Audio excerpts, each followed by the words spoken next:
it going? I'm not as early as Grace, but I'm here. Hey, cool. We'll do this one.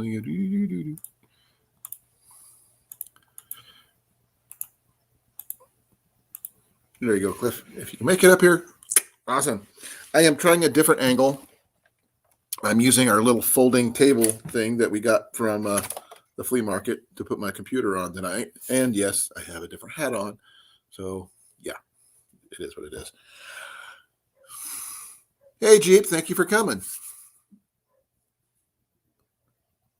Christopher, thank you for coming. Nice to meet you.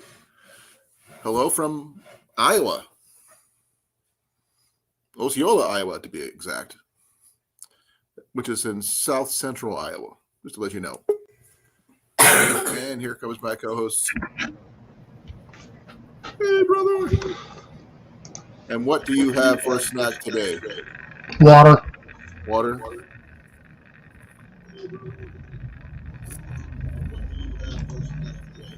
Hey, Mandy. Sorry, I forgot to mute my YouTube side.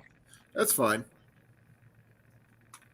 I'm like wore out. I'm just like mentally done. I have been going with only 1 day off a week for the last 3 weeks. Because I've been doing that for the last 4 months. It's because of inventory. It's coming up tomorrow. And it may not, it depends on how things go. I may not even get that. I might even have Sunday to work as well. Oof. Yeah. So I'm a little tired. And also, I know the feeling. I'll be working tomorrow night, so I won't even see nobody. Question. What are your average work hours, length? It depends on how busy we are, but roughly 7 hours, 8 hours. I've been averaging 9. Yeah. Try doing that 7 days a week. 6 days a week. Yeah, it's tough. Let's see. When I worked for Sarah Lee, I did 12s for 3 weeks straight. When I worked for Pella Windows and Doors, our average work week day was 10, but we did 4 10s, then we were off 3 days, which was really nice, having 3-day weekends. Yeah, I didn't have 3-day weekends. I had split days off. Gamefowl, thank you for coming. I need your address. I can't ship to you if I don't know where to ship it to. By the way, awesome quail video. I don't know if YouTube allowed it very long, but way to go, dude. Man, what the heck happened to my camera's all janky? I don't know. Sorry, folks. I don't know what's going on here. Oh, by the way, I changed the angle of my computer and everything. You were just trying an Art Nouveau thing. Art Nouveau is what Jenny said. Art Nouveau? Art Nouveau. I've got my computer on something a lot lower than I usually have it. But I need to do this to make things a little bit more comfortable. There we go. I felt like we were just a tad bit too close. Oh, wait. This is too close? Oh. 6 feet, honey, 6 feet. 6 feet? Oh, man, 6 feet. I think we're a little farther than 6 feet, Jenny. Yeah, I think so, too. For someone who does not want to be on my streams, you pop up my streams a lot. Well, I could just go into the Who, Ian? Are you? No, Ian's not here today. I don't pick him up till tomorrow. He stayed home last weekend because he had homework to do, catch up on. Math and science, stuff I can't help him with because I'm dyslexic. Oh, by the way, Mandy says hi. Hi, Mandy. Mandy, if you want to come up, you can do that.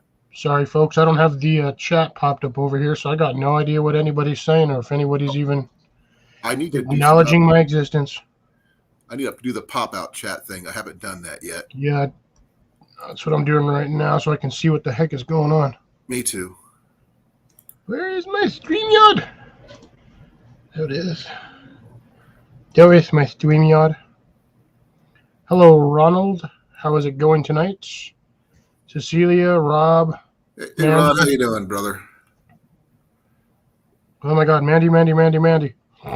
Yeah, Mandy, I have posted the link to the thing. If you want to join us, here's the link again. I was up on JV's last week, and it would feel really weird. 2 new couples and me. Oh yeah, I saw that one. I was on the week before, and we were just having a blast. And man, it was going. We were 2 fat guys just having a blast up there. There's nothing wrong with fat guys having fun.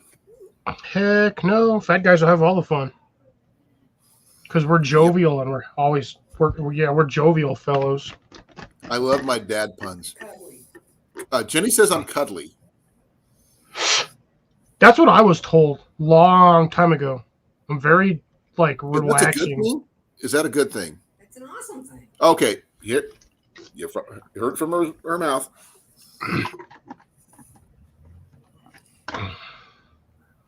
Ron says he's above ground and still breathing on his own. Hey, That's always a good plus. thing. That's a good day, I guess. And Cecilia says this.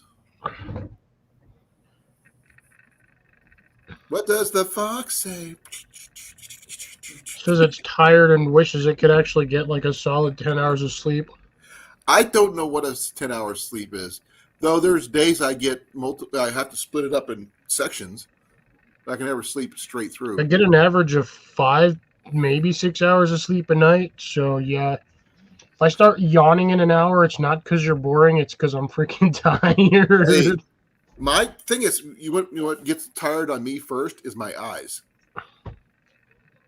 My body will just be start. really I'm good, already. but my eyes will get I tired. shouldn't have mentioned it because now I want to do it. Yawn. Yeah. Okay, think about this. We were discussing on the phone the other day about the emergency meals and things like that to do when either short-term or long-term power outage or Yes. power failure goes on. So you were mentioning some of the places, we went to REI and started going over the meals and everything. Made me hungry as hell. Thank you for that, brother. But the meals actually sounded pretty decent. Some of them. The ones with mushrooms and nuts, not so much. But that's just me. No, that's me too. I don't mind the nuts and some of the stuff. I just don't like mushrooms and things. Okay. Cecilia, if you could please post again my email address for Gamefowl, for he can get it from I can send him his prize. That way, that's taken care of. On the thing, I was at Walmart today looking at the choices they had in their outdoor section. They kind of just have Mountain House, and that's about it. Actually, they have more than just Mountain House, but you got to go into a different section. If you go into their bulk food aisle, they do have a long emergency food bucket, if you recall, if you remember seeing something like that. But it's in the bulk food section. Something like, well, they did have that at one time. I have not seen it in a while. They should have pretty much this one. They had that one, but there's another one that was in the bulk food section. We don't see, our Walmart is weird. We don't have a bulk food section. We just have a Walmart. Well, no, the thing is, the bulk food section is not. It's not what I call it. It's actually where you can get the giant containers of mayonnaise and ketchup, and the giant bags of rice. No, our Walmart doesn't actually carry that stuff. Really? We have I think the biggest thing they carry is you might be able to find a 5-pound bag of rice, but we have Costco and Sam's Club, so you want all the bulk items, that's where you got to go. Okay. Well, they have ones here. You can get giant things of ketchup, mustard, and things like that. And in there's the emergency food bucket. Sam Club might carry it, Rob. And by the way, thank you for coming. I think the reason why we got on this topic is when I lost power a couple weeks ago, and we have limited resources to cook if the power goes out for any extended period of time because we have a electric stove. Yes, we do have charcoal for our grill. We have 2 big bags of it, but not enough for a long storage. We do have firewood for our fire pit and our fireplace. but it's So you not. can't even use the fireplace, so you'd have to use the fire pit, or you'd have to convert your barbecue grill into a fire pit. Well, we have a fire pit, so we don't have to convert. So that's good, at least. And we have the grills to go over it and all that stuff. So that's not a thing. But the thing is, that would require us, being outside and cooking our food outside, where people could see our food and smell our food, and all that other fun stuff. You don't want people to advertise what you actually are carrying. You'd be surprised how many people will actually grill when there's a grid down situation. Yeah. Because Well, 90% of Americans have a barbecue grill, so the first thing they're going to do is they're going to grill stuff outside because they have no choice. Because all their food in their refrigerator is going to go bad if they don't. Yep. So that's an option. Because you have roughly, like I said, during an extended period time of power loss, you have roughly 24 to 48 hours for your fridge, about 3 to 4 days on your freezer if you do not open it. We do not actually have a freezer because Jenny and I actually discussed that today with the fact that our wiring at our house is very iffy at best due to the age of our house. It doesn't take much to pop the circuit breakers. So we don't think we could actually have enough power to actually run a deep freeze as well as the other items in our house at the same time. Yeah, you'd have to run it on cycles. So, or you'd have to have a dedicated generator to run your freezer.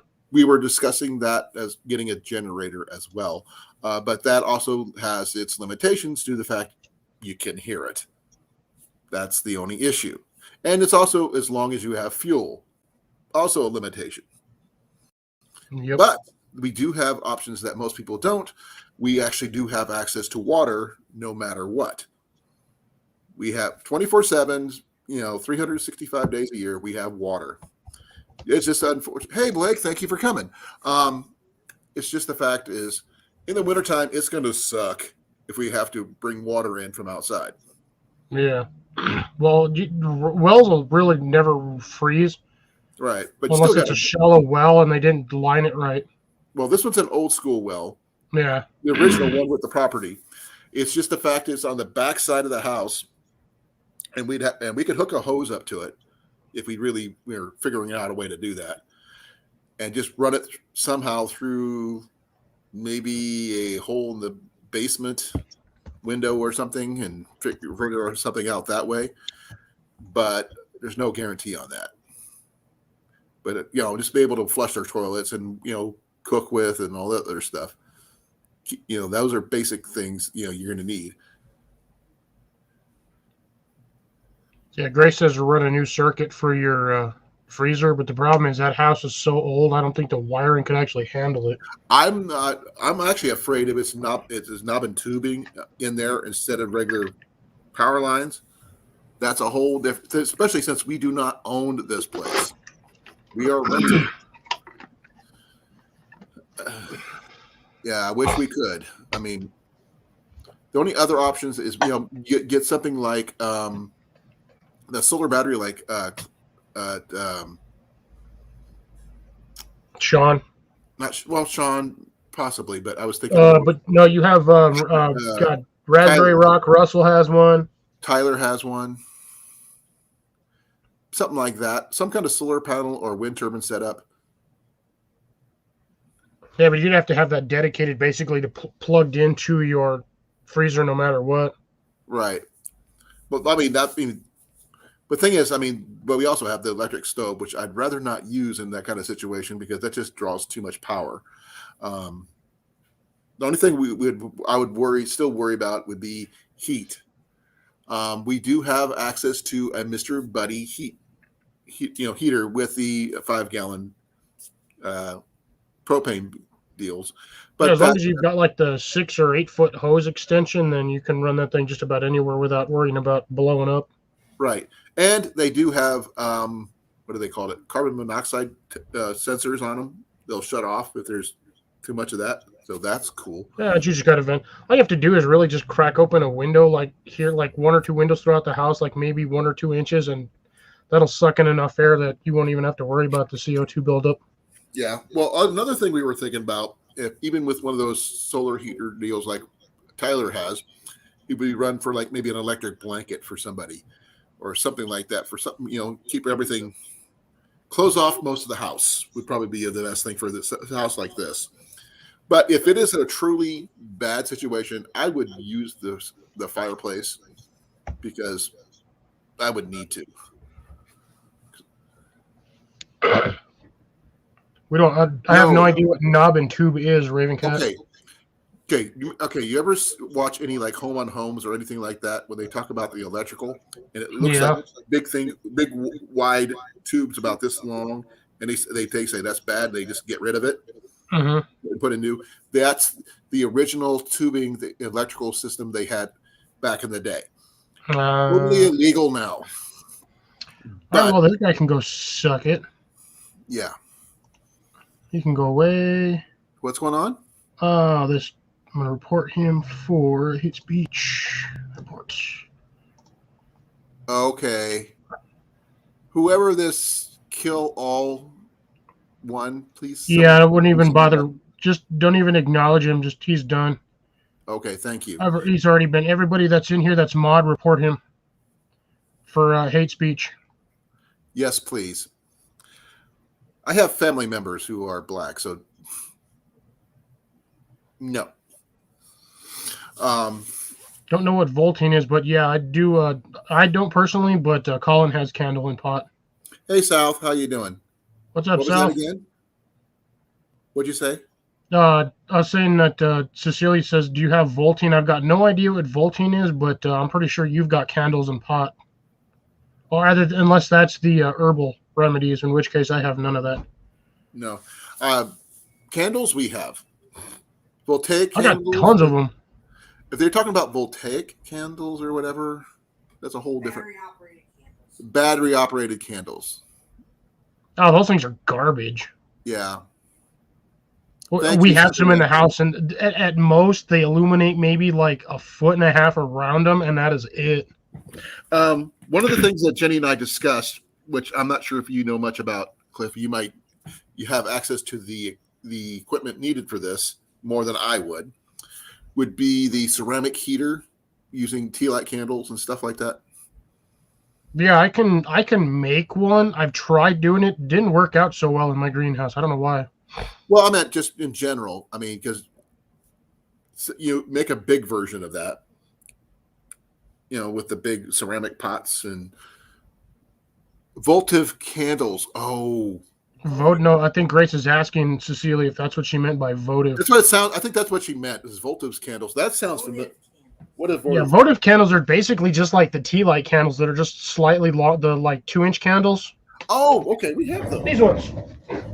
We have those all over the house. It's bad when you have to dust off your candles. These are technically votive candles. Okay.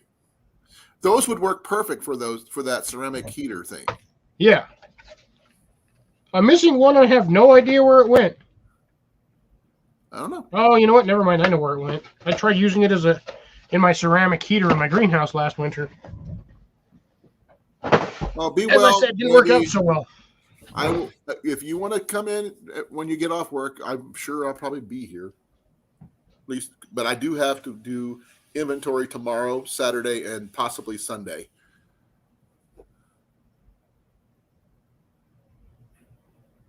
Yeah. Actually, we actually have something down here right next to me here. I've actually got a tea light candle. The only thing I need to pick up is proper wicks, but I have these papers. It's a taper candle mold, obviously, but if you take all your scrap candles from your candles that pretty much burnt down that leave wax everywhere, you can reuse them. Crayons work wonders for making candles, by the way. Yeah, it's because basically what a crayon is just colored wax. Exactly. You can actually, you don't even have to melt the crayon down. You can just break the top off and light the paper on fire, and that thing will burn for, I think it's like 45 minutes to an hour. Yeah. On one candle. One crayon. Oh yeah, one crayon. Hey Mike, how's it going? Hey Mike, thank you for coming. The thing is, with those kind of situations, I actually had a question that maybe you might be help me figure out, Cliff. Okay. using the ceramic heater, as hot and warm as it gets, would it be good for like warming food or cooking food? Well, they're just designed to radiate low heat. Depending, I mean, you can put more candles in there to get them hotter, Hey, but Heath, the thank you for at coming. best, Sorry. you're just going to be able to maybe warm up food. So anything canned good wise, or anything like that. Yeah, you can warm up, say, like a can of soup if you cut the top off and set it on there, but it's going to take a long time unless that thing's like cranking out heat. Well, like I said, if you were doing it, if you didn't have that, you had the little candles like you've got, and you use 4 of them. Depends on your setup. I was thinking about maybe about that big, the big ones, like the 1 foot wide bases, with the proper bolts and stuff like that is required. So you're kind of better off doing it the way Sean did it with the longer ceramic planters. I've never seen that one. I must have missed that one. Hey, Frontier, how's it going? Take a candle and put it in a can of Crisco, and you got a light and heat for at least 8 hours. Yes, you can do that, Cecilia, but there's one issue that you may have: the smell. Your Crisco's going to taste like wax. The fact is, it's going to smell like crazy too. Oh yeah, and on top of that, once that Crisco gets hot, that candle's going to sink right to the bottom. And it's going to make a big flame. Yeah. You got to make sure you don't catch anything on fire. Though the candles like you make, and oh, by the way, I found something. Oh, give me a second. It's something I picked up a long time ago, Cliff. It better not have been this weekend. No, we're talking about a couple years ago. Okay, good. I haven't picked up anything this week. I have to limit this guy to stuff.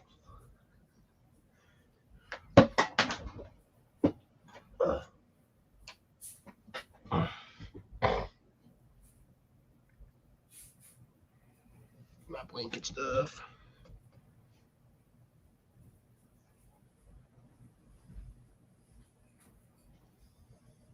Even with a ceramic plate, Cecilia, that stuff is, once that Crisco gets hot, it's going to start spattering everywhere. This thing. Is that a short butane container? Nope. It's an oil container for your. I was gonna say, isn't that one of the like mosquito ones? I don't know. To be honest, I only paid $3 for it. Still got the tag on it. Does the top come off, or is it one solid piece? One solid piece. It needs a globe, but with the proper round wick, which would probably be used the same kind as you use in a I don't know, just a round wick. I'm not sure where to get them yet. Walmart should sell that exact wick. It's you just go to the like outdoor section where they have all the like candles and mosquito repellents and all that. Yeah, and they sell packs of them. They're like 3 packs for I think like $3 or $4. And the globe, I think I know where to get the globes over at True Value here in town. I think that one just takes it like a standard glass one, kind of like what you would find in a restaurant. I've tried the ones here and the ones we have, and they won't fit. No, so those are a different style. That right there, I'm almost guaranteed is a centerpiece for like a table. Oh, probably. You need those. You're going to need to go to a food restaurant, a food distribution restaurant. Oh, Sorry. I'll see what I can do. I'm trying to food dist. Let me try that sentence over again, folks. My brain's fried right now. You need to go to a food service supplier, something like Shamrock, Whole Foods. If you have something like that in your area, they're going to be the white ones, the cream colored ones, and they're usually got the little. They basically look like white pineapples. Okay. That should be what will fit on top of that. Oh, okay. It's sort of like the Art Deco glass formed. Yes. That should be what goes on top of that, and you'll have it'll just have the wick. Now the problem is that doesn't look like it has an adjuster on it, so you're kind of going to have to manually adjust the wick by hand. Right. You just use a pair of needle nose pliers or something. Something like that. Or your forceps if you have any. I have like 2 pairs. I randomly found a pair one time fishing. Yeah, I have too. So does Ian. I got to fix my computer because I think I disconnected it. Yeah, I heard something beep over there. That was my power cord. Okay, I'm charging again. Actually, that's nice, Ron. That's a good buy. Ron said he uses 90% rubbing alcohol for burning in his can heaters. I actually have. I'll show you what I got.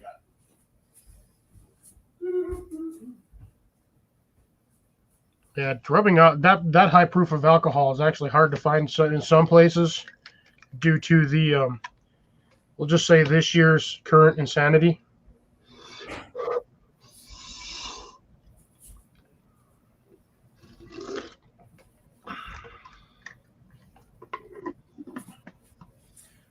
I've actually got a couple of these cans, but I'm thinking about upgrading to the big gallon ones that the local Walmart, local True Value sells. It just simple. Yeah, you can actually find. I can actually find that in the 1 gallon cans. They have them at the True Value here. I found them when I was there. Yeah, and normally you just find those ones, the 32 ounces, the the pint size ones, or pint. Yeah, these right here are a quart. One, just a quarts. Yeah, 1 quart. You usually find those ones, but every now and then you can, depending on where you look, you can actually find the 1 gallon ones. I did. I found them at the local True Value. They also have these really cool wall sconce mounts oil lamps they use for ultra pure with reflectors and stuff like that. But it also has it where you can take the lamp off the sconce, either to set it on a table or carry it if you need to, that kind of thing. And they're like $28 a piece. Tiny Titan, if you bought 5 gallons of kerosene, I hope you have a kerosene heater, and do me a favor, don't burn it inside. Kerosene is nasty smelling. We actually got a 2-gallon one container, huh? Yeah, Jenny bought a 2-gallon container for our oil lamps, for outdoor use. Well, it worked. It did not smell the best, even outdoors. Oh no, kerosene! You have to like fully ventilated area to run kerosene. Yeah. Well, the only thing you can do on that Tiny Titan then is use it as a bartering substance. Yeah. Because kerosene does not go bad. It's basically the equivalent of like cooking oil.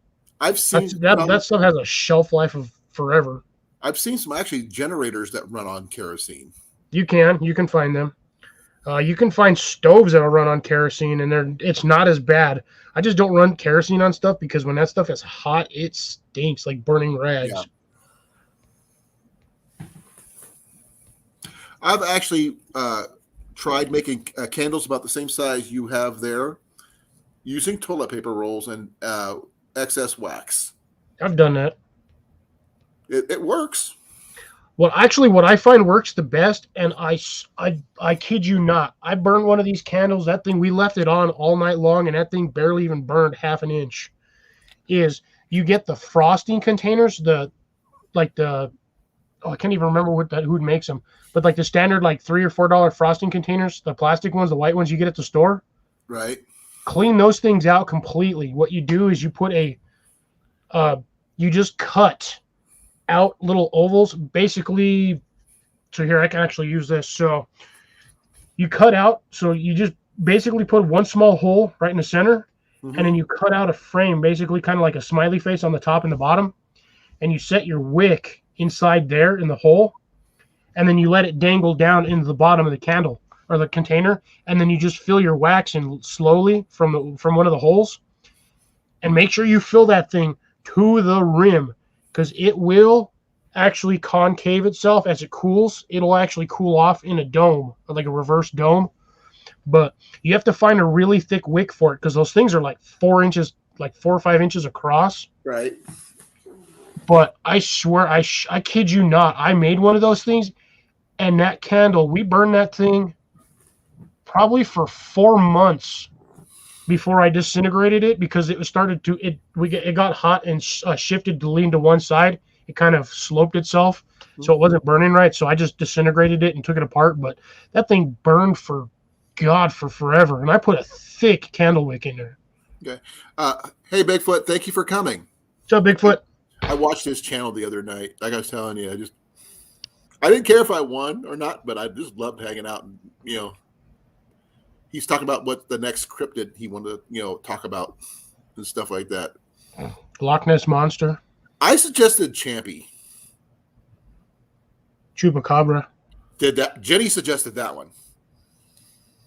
Also, the Jersey Devil would be a good one. Yeah, AKA Mothman. No. That's a whole different thing altogether. Yeah, they pretty much say it's the same what thing. What about the Skunk Ape? The what? Skunk Ape. Oh, Skunk Ape, yeah. That's a good one too. No, that's actually going to show you something I get from work. I was thinking about making it into something, whether a quiver or what have you. We get these tubes. As you can see, pretty thick. Good Lord, man. You could cut that into fourths and make candles out of that. Those things would burn for forever. I get these all the time. Really? Yeah. Well, you want one? Dude, those are like... Dude, how thick is that? Thing's like a half an inch thick. That's a 1/4 inch. Still, man, that's a thick tube. You can do all kinds of stuff with that. You can do. Yeah, that one. Stupid TikTok meme. No, I get these all the time. This is actually pretty sturdy. Oh, yeah, dude, you can knock somebody out with those things. It's sturdy. I was thinking, like I said, I could wrap it in leather, cap it, and make a little side quiver for somebody. I could use... Well, I actually have... you can drill holes in it and hang it and practice your shooting for archery. You didn't even have to drill holes through. Just tie a piece of rope around it and hang it to something. Well, it's a little sturdier. It's a little sturdier because it will blow in the wind. It's going to blow in the wind whether you drill a hole in it or not. True. You could use it for, I guess, pretty much anything. I'm going to tell you right now, that would be one heck of a stick of dynamite. There's my tape measure. Okay. By the way, this is one of the things I picked up at that flea market. It's totally necessary.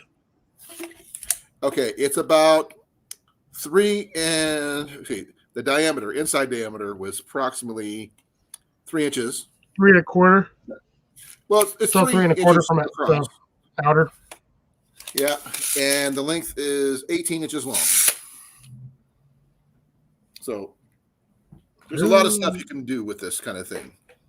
Dude, I'm telling you, you cut that thing into 4 pieces and melt candle wax in there, and dude, you're going to have a candle that will burn for like a week straight. Oh, yeah. Well, this usually comes with plastic wraps, as we do a lot of plastic wrap around the case. Yeah. So that's your packaging wrap. Yeah. I got you. We used to, when I worked for Sarah Lee, we used to go through like 4 or 5 of those things every day. Oh, but we had ours were like the 3-footers. Right.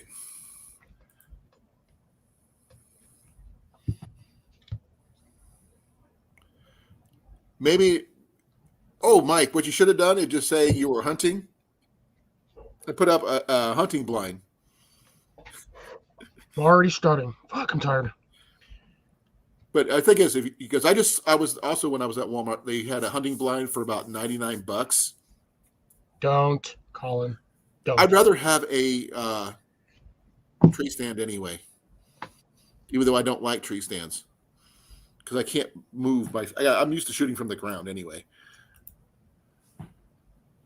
Ron said he made a 9-inch heater candle out of a sauna tube, 3 inches high, for his truck. Cliff, you're going blurry again. Nothing I can do, man. My camera just does whatever it wants to. Maybe you need more background light. I got tons of background light. No, behind you. You got more of your light in front of you instead of behind you. Wait, go. Why are you being stubborn, light? Oh my God, why? Whatever you did just now, you became clear. It's because my light flickered. Yeah, it got there. I'll turn my main light on a little brighter so I'm not getting the banding on my screen. That too. I'm not sure how you like the new angle or not, because I decided to try it this way. Works. Yeah, and also it's not so hard on my legs for some reason. That's good. We actually have about how many candles we got in there, love? Huh? Right behind you. Wrong. Everybody loves bacon. We have 8 pillar candles. I actually have. Oh man, I got tons of sugar over here too. We have like 8 giant pillar candles, about 8 inches tall, 3 inches wide, in our fireplace right now. Yeah, see, this thing, for those of you who are wondering what the heck I'm talking about, these little things. I love bacon too, Rob. New camera. Put it in a plot. It's about time for you to get a new camera. Dude, this is a brand new camera. What brand? Logitech. I don't have a new camera, and mine works fine. Mine just hates me some days. I don't know why. Maybe but anyways, these things, these little frosting containers, these things work absolutely that's what absolutely you were talking perfect. about. Okay. I got paracord in this one. Actually, I got utility cord. Could you? Oh no, you don't want to do that because that wouldn't work. Yeah, there's one of my attachments for my webcam, or that GoPro cam thingy I have. Well, what is it doing in there? I have no idea. That's a good question. I got some other random stuff in here too. Cleaning cloth. I got a 1/4-inch extension bit. I got a cork. What the heck? You're stashing stuff and you don't even know what you got? Dude, I just put like I have a blue one of these somewhere. Solid blue cork. It's almost like rubber, but I've had things stashed because I've always thought about using it as a emergency float lure. Camera, will you just quit being a hamster butt? If you need corks, let me know. I can send you a ton. Why, you guys get them for free over there? Okay, we get the bottles that come back from restaurants and stuff after they do their deposit thing. Uh-huh. And we got to destroy the bottles. I keep the corks. So you just got like a box of corks over there. Huh? I don't have a box, but they're like spread out throughout the whole house right now at the moment. I just can't remember where I put them. I have them all over the place. Somewhere in a box. Oh, I'm not sure if I showed you guys this or not. From the last one, Jenny got me this while I was working. No, fine then. Camera don't work. See if I don't this care. right here, this box doesn't look like much. It's actually a till box. Oh, nice. That's kind of neat. Whoever made it did a pretty good job. It got really good hinges on the back. You gonna use that for the archery range? I was thinking that if I do, I got to put an actual proper lock on it. Let's see here. I thought I had some cork over here somewhere. I just don't know. If my camera decides to ever actually focus on me, folks, I'll let you know. Until then, you get to see me partially blurry because.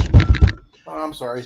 I misplaced my camera everywhere. I have them all over the house, but I was thinking about making some emergency fishing kits and stuff like that because they work, dude. Those corks float and they hold a lot of weight. Oh, sure. I coughed and it went.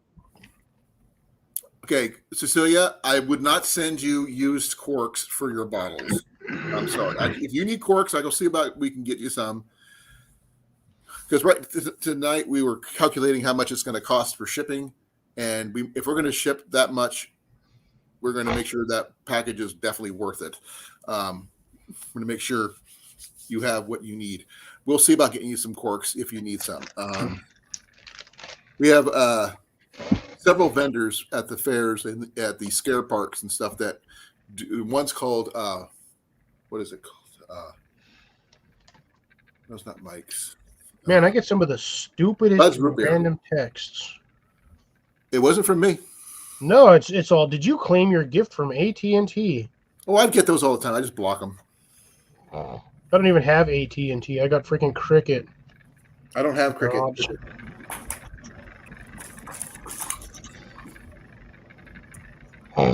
Actually, I do get something from work that I'm not sure if you would even consider anything interesting or not. Give me a second here. Bye, suckers. Suck on the void of nothingness. The void of nothingness? Yep. Oh. I did find my sport I was telling you guys Wasn't the about. hamster? How is it on this one? I got a different freaking thumbnail, but the thumbnail for this one was a giant tent. I have no idea. Really, this was the thumbnail that you sent me when you sent me the text for the link. No, that one there was actually from a archery event I did a while back, and it was just a get together, and it was a lot of fun. That was bacon wrapped venison, by the way. Yeah, but that was the thumbnail that you sent me for this live. I know. But this live thumbnail was a tent. I changed it. Ah. I'm allowed to change things, you know. I know. I was just like wondering what the heck was going on. I looked at that and I was like, oh, that's what. Hey, Will, how's it going? Hey, well. Folks, I can move my screen and you guys can't see what I'm doing because. Oh, something else that burns that most people, you know. Cliff? Oh, yeah, hand sanitizer. That's a mechanic's worst nightmare, by the way, because that will definitely tell you where you have cuts and scrapes and stuff. Okay, Cliff. These. They don't look like much. Oh, yeah. Pack straps. These, I cut off straps I get from when we get stuff from overseas. We get these reflective blankets. They got to keep things warm in. And we have to cut. They throw the whole thing away. I cut these straps off, and I melt the edges, and I just roll them up, and I use them for backpacking. Yeah, dude, those things make great packing straps. I have a ton of these. I carry them with me when I backpack. Ian does. Jenny's pack would too if she actually wore it.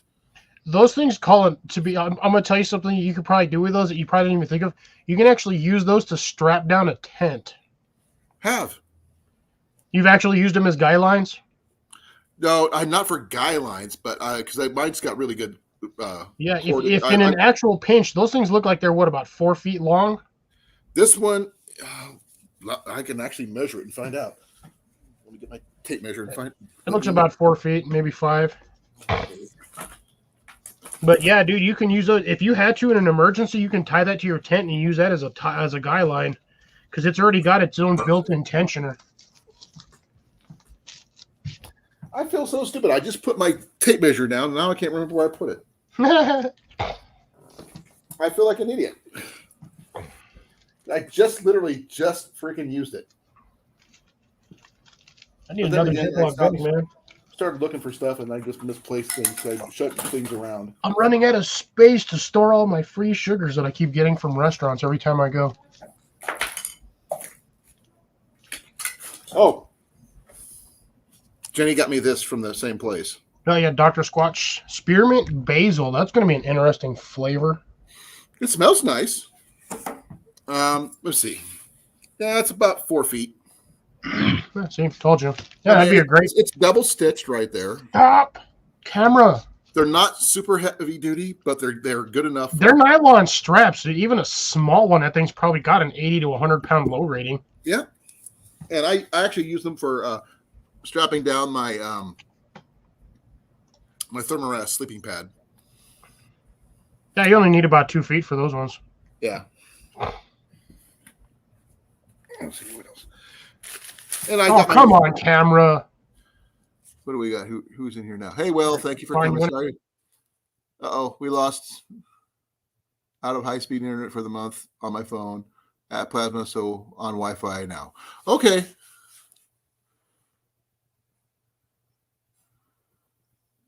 The cheapest hot tent. Yeah, I remember seeing that, Grace, about the hot tent. I don't know when he's going to be putting it out, but I think he's waiting for the first really good snow where he's at. Give me a moment here. I'm trying to remember where I put stuff. I do have Tristan's prize right there. And Tristan, I did throw in a arrowhead for you to use for your fire starting. I did not put in anything for making char cloth. I figured you could do that yourself. Dang it. No freaking clue. It'll probably show up when I least expect it. And hopefully, Cliff's in the basement again. Stop making faces. My camera just pissed me off, so I just unplugged it. Oh, I understand that. That's why I disappeared suddenly. I just yanked the cord out. I was like, screw it. If it ain't gonna work, I'm gonna do it my way.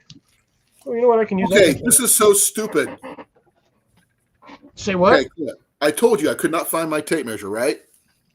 I looked over here. Yeah. I moved stuff around. Then I turned away. Then I looked back. There it was again. I did not move this. It moved on its own. Magic. We may have ghosts. I don't know. This is a very old house. Anything's possible.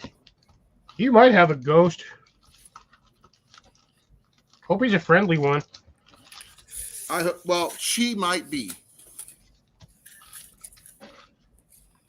What the? Because the person who passed away in the house was a lady. Well, then I Okay. hope that This one is occupant is pleasurable. it's 4'9.5". Okay, so just slightly shorter than 5 feet. That's more than 3, so it's plenty of length. Oh yeah, that's a good length for a lot of stuff. And I get, like I said, I get these all the time. I just cut them off from the packages they come on. What about the reflective covering that comes with those? I actually have some of that in the garage. I was thinking about using it for a ground sheet for my tent, but it's really reflective, and I wasn't. And it doesn't. Well, it's only reflective on one side, right? No. This is the stuff they use for insulating wine while it's in transit on trucks, especially in the wintertime. I have no idea what they use to insulate that stuff. I have some. It's out in the garage. I am not digging that out. Is it that like silver stuff with like the bubble wrap sandwiched in between it? No. This stuff is like, think it's like plastic foil, but heavier duty than that. You cannot just rip it apart. You have to cut it apart. That might actually make some great material to do a super shelter with. Possibly. I would have to get a big piece of it in order to get it to do something like that. If I do, it comes off the trucks for Yellowtail from Australia. But they basically come off of pallets, right? No, these actually, they wrap the inside of the storage container. Then they put the wine inside it like a giant baked potato. Okay.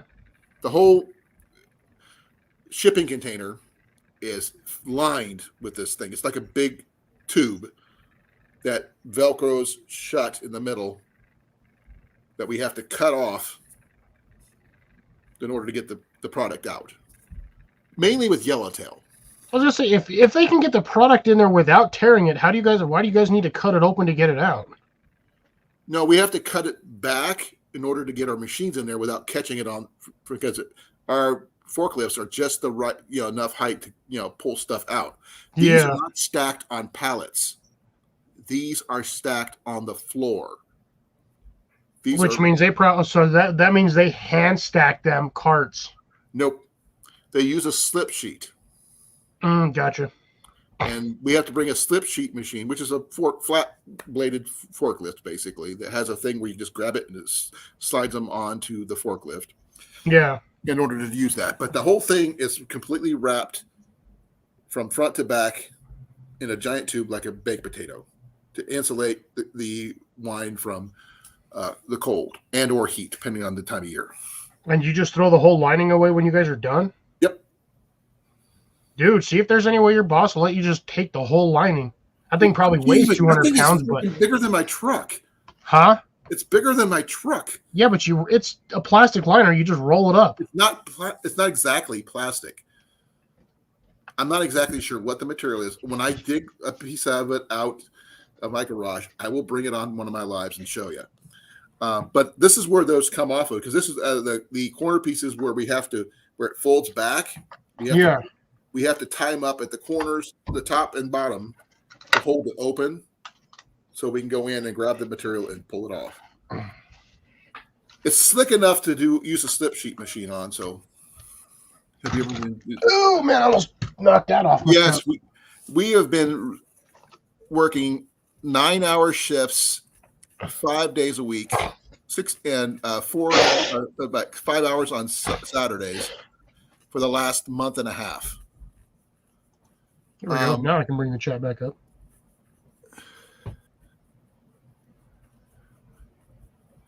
We work in an alcohol distribution warehouse, Will, so wine's always going to be. But I got to go back up to Raven Cat. Cecilia, what are you talking about using one of my big jars from? Brother. Austin's Corner just is in the building. Hey, Austin. How's it going? Long time no see. My GoPro. Awesome guy.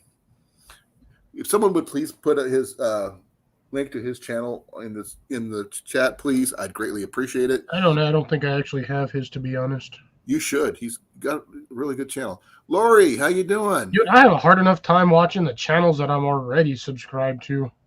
I just started getting into the habit of just clicking on random subscriptions I have and just watching their stuff. I've got tons of them. The only problem is I have 200 subscriptions. I don't even know how many I have, but I try. If they're on, I try watching them.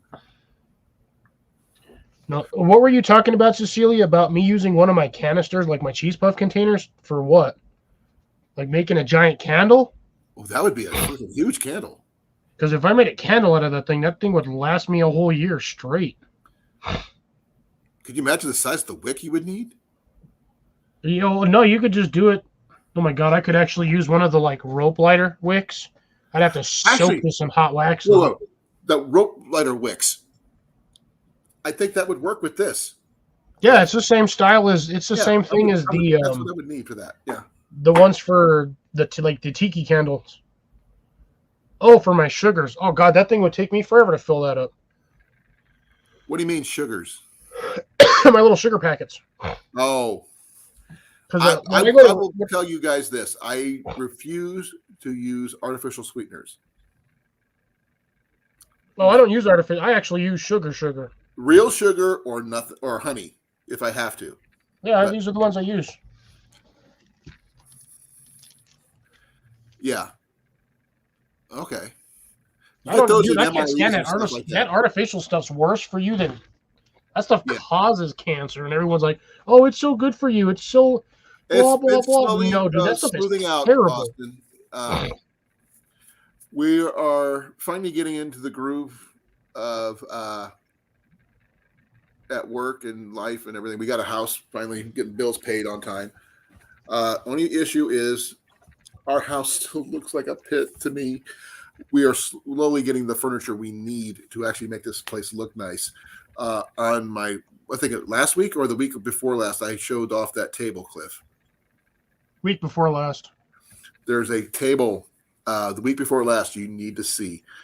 It looks like a desk, but it's not a desk. It's actually a 7'4" long table that expands out, which is really freaking cool. Paid $45, worth every freaking penny.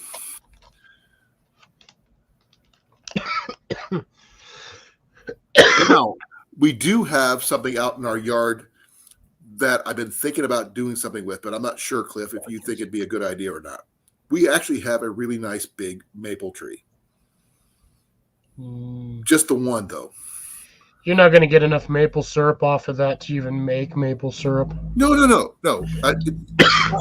the maple syrup aspect, because we would never have enough. But the maple sap, even watered down maple, is actually good for you health-wise. That would take you, just to get enough from that one tree without killing it, would take you, like 2 years. Possibly. Because the most maple farms that farm maple syrup to get all that sap, they have like 500 plus trees. Yes, I do, Grace. I really do like that table. I mean, it doesn't look like a table. It looks like a desk. I actually have one of our chairs from our other table, making it look like a desk at the moment. We moved it to our dining room. We actually flipped our broken table over and put it up the broken leg up against the wall in the kitchen, and using the wall to support the broken side and everything. So we can partially use the table in the kitchen. You gotta fix your table, Colin. Huh? I said you gotta fix your table. I actually have talked to somebody who was a carpenter to work on fixing the leg properly, but he's not going to have any openings until after the first of the year. Yeah, okay. But I want it to be done right when it's fixed. I cannot do that right because I do not have the skills. 2 quarts for $50? Oh man, I've found it cheaper, but they had it at the local farmers market here, pretty cheap. Yeah, well, raw honey is expensive regardless of where you get it. It doesn't matter. 2 quarts is there because there's actually a honeybee shortage, and there has been the honeybee population's actually been declining over the last few years. Yeah, I know. Honey prices are getting more and more expensive. Local beekeepers, good. Also, get your wax from there too, Titan. It's a good thing to do as well. And if you can get them for making your own honey candles, honey beeswax candles, that's a good thing too. Yeah, see, I kind of want to own. There's a reason why I want property is honestly, because first off, I want bees. I want to do the same thing Mallory's doing. I want beehives because bees are good pollinators.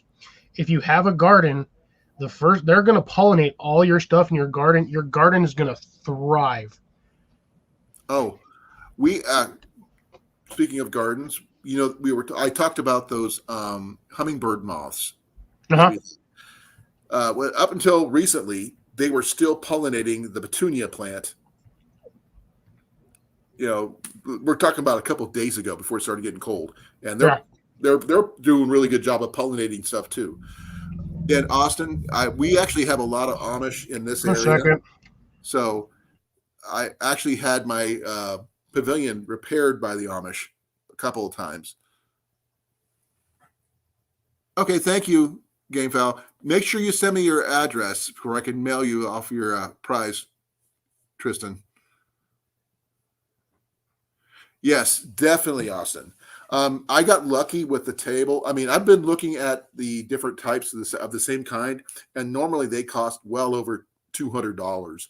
And I just lucky to find it for $45.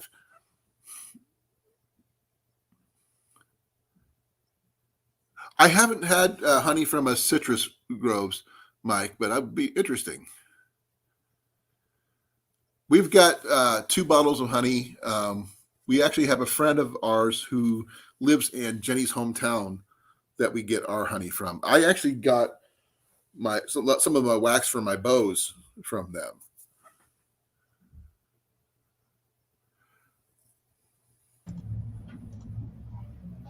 Sorry about that, folks. When you have family over from another country, they tend to be kind of needy. Hey, you have nieces that haven't seen you in a while. They're just trying to get used to Uncle Cliff. Oh, they call me by that name right there, Uncle Fox. That's what they know me by. Really? Yeah, they just straight call me Uncle Fox. Okay. Bry wax. Look it up. Okay.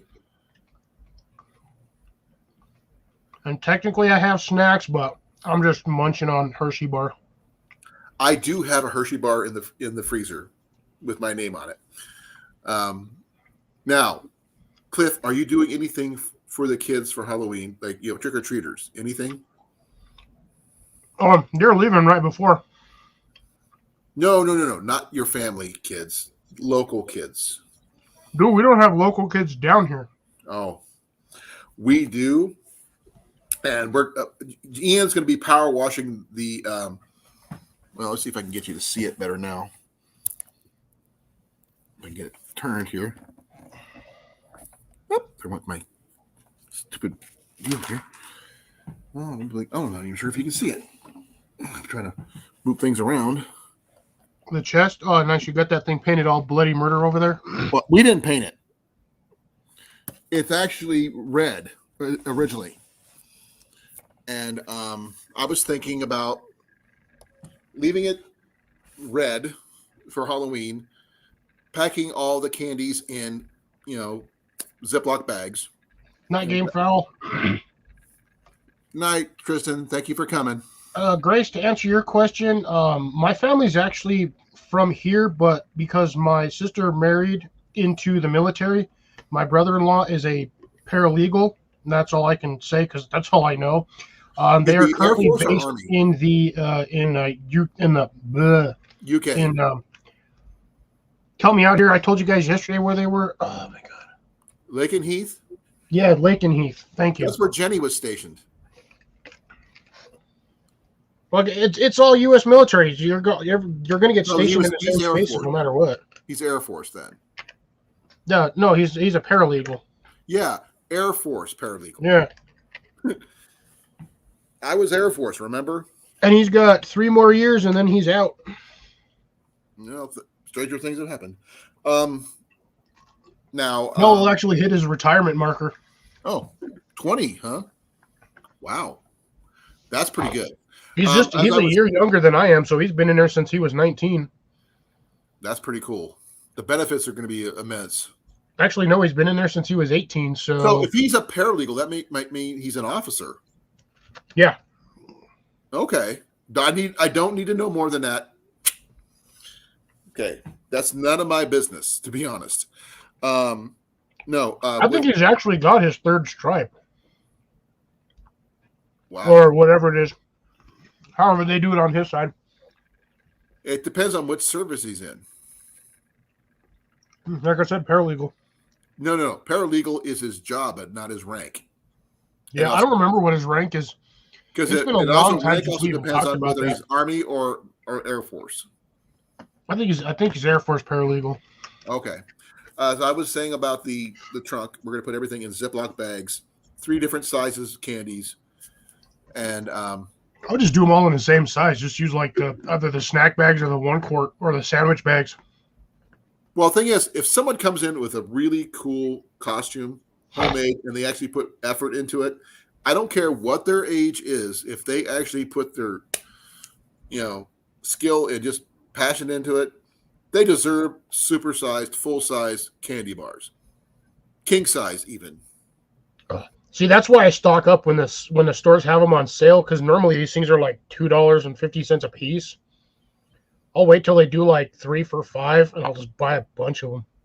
I think he's talking about the hashtags on the sleeves, Grace, for time in service. Yeah. 1 for every 4 years. No, But- he's been there for 20. He's not just whatever. He's been. But I there. don't know. I've never heard of an officer doing that. Mostly, it's usually NCOs, Cliff. Yeah, he might. I don't know. We really don't talk about his rankings and all that But stuff. he could be a warrant officer too. I don't think so. Huh? I don't think so. But like I said, we don't really You don't talk about it all that often. Okay. I don't talk to him very much. Well, it's their business. So you stock up on your candy bars for when they do. Like, that's a good idea. But candy has a very short shelf life, whether you eat it or not. Not chocolate. Chocolate does have a shelf life too. I've eaten chocolate 3 years after I've had it, and it still tastes like chocolate. Well, the thing is, they turn gray. They start turning white, but it still tastes like chocolate. But I was thinking, like I said, only thing we're not going to have is anything with nuts in it, because we don't know who's going to have food allergies or not. That's up to the parents. If a kid's got an allergy, I'm still a firm believer of going through your kid's candy stash. That's why I want to do the Ziploc bags so they can see what's in it, and that way everything's prepackaged and you know what's in it. But they're The good old days of going through a neighborhood with a freaking what the heck is a pillowcase? I remember that. But we're gonna get a sign and put on that big red trunk, Red Beer's treasure. Nice. It's a red trunk. Why not? And oh man, I was thinking about sitting up outside in a big scarecrow outfit and just waiting on the side porch and watching the kids come up and just sit there. Oh, I did that one year at my sister's house when she lived down here.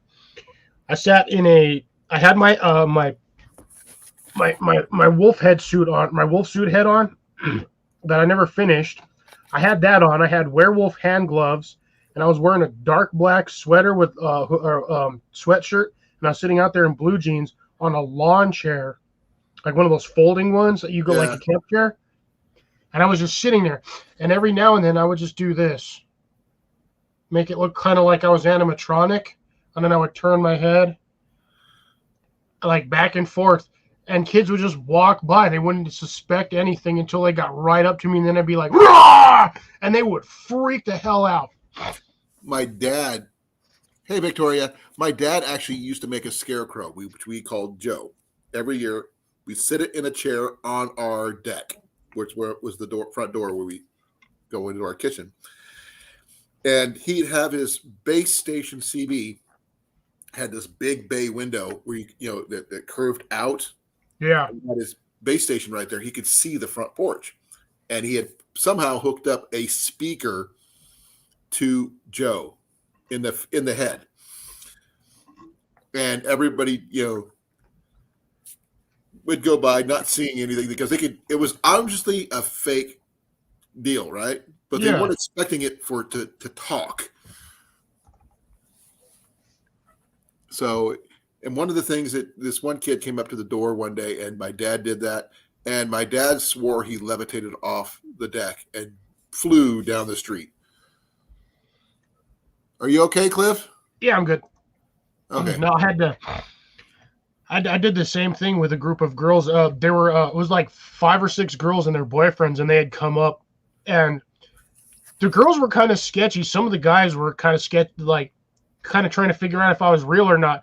So one of them came up and he pushed into me. So I just kind of leaned in, and then I went back, and then I was just all to make it look, because sometimes you get those animatronics when they go back to like neutral, they kind of shake a little bit. So I did that shaky sort of like thing. what was it? Michelangelo did in one of the Teenage Ninja Turtle movies. Yeah. So I got all of them up to the door, and right as they walked past, just right in front of me, I stepped out of that chair. I got up and I said, "Rah!" And I swear to God, dude, 3 of them girls literally just teleported to the sidewalk. One of them ran around the side of the house, ran right into the fence, and then just took off down the gravel, down straight toward the street. And I can hear my brother and my sister inside laughing hysterically because all of them screamed like they just saw a murder. And like 2 of the guys, they split. Like they were Splitsville. And then the other ones that were there, they were like, "Bro, that was awesome." So those are the guys you want to hang out with, by the way. Yeah, except for the fact that I was 15 years older than them. Doesn't matter. But oh man, dude, they were like, "Bro, that was freaking sweet." That's when you need to hire them to do it next year. Well, unfortunately, that was the last year I could do it before my sister moved. Right. But yeah, dude, none of them were expecting me to actually be real. Okay. There is a house here in town. I was telling you this on the phone that went totally all out for Halloween. I will try to get over there to do a video on their whole yard because, folks, they have a skeletal horse with a skeletal rider on it. They have a graveyard. They have a old-timey hearse with skeletal horses and a skeletal driver and all this other really spooky stuff, which is freaking awesome. I've seen videos of places like this. I've never seen one in person in the town where I live before. Hey, did you see the one that Mallory's neighbor did? No. Oh man, dude. Go check out her last year's Halloween video. There was a guy that's in her little city or her little town that does that. He had a big old pirate ship in his front yard. Oh, I remember her mentioning that. I just never saw it. Now, I don't know if anybody here is going to do planning on dressing up for Halloween. I do. I don't know what I'm going to do yet. I'm thinking about it. I have some ideas. You guys might think that you might know, but I still don't know. So I might I do a could live. technically wear that thing, but still smells like rubber. I do have my mask I could wear that I got. You guys know this mask. I still need to trim it up though. It's a little bit too wide. But I have to figure it out what to do properly. I know. I Folks, still for got those this of you who one. remember, I am not wearing my gas mask again this year. That thing was hot. Yeah. Actually, I had an idea about this one. I'm going to run it by you, Cliff, and everybody in the chat. What if I did the Green Hornet? The what? The Green Hornet. You can do that. That'd be a good Green Hornet mask, right? Oh, hey, my hands are actually in here. Hey, you found something you These didn't know were yet. the werewolf hands that I was wearing. I actually have to rebuild these because I did not like the way the fur sat on here, so I ripped it all off. Oh, man. I really should talcum powder the inside of these next time I store them. Well, I'm thinking about getting some contacts for my because I need to get new glasses, and I'm not sure how long it's going to take to get them in. Damn, the thumb is the only one that didn't separate. Hey, Cliff.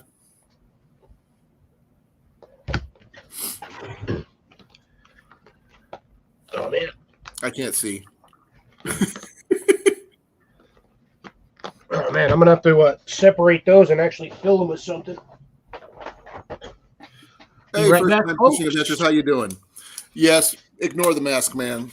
I was just trying that on. I'm trying to figure out what I can do with it. If I get it cut down, I can do a really good green arrow. If I don't, I can make it maybe get the right hat and coat, gas gun, do the traditional green Hornet from the old Green Hornet TV show. I think that would be good too. Oh, that's freaking cool, Cliff. That's the one you were wearing? Say what? Was that the one you were wearing?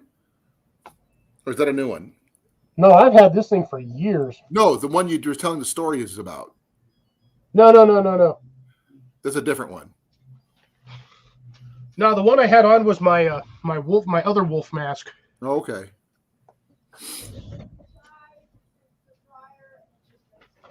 Uh-oh, I hear family. I don't know where it's at. Our chat has been a little bit about everything. First time fishing. I don't know. We went from, we did candles, heating, electrical.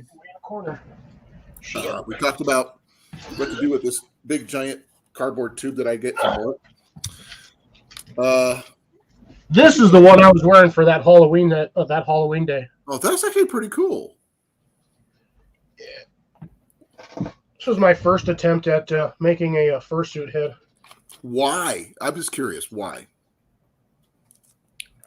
Reasons. What's her name? Is all I can say. No. That's the other part of me that most of you guys don't know about.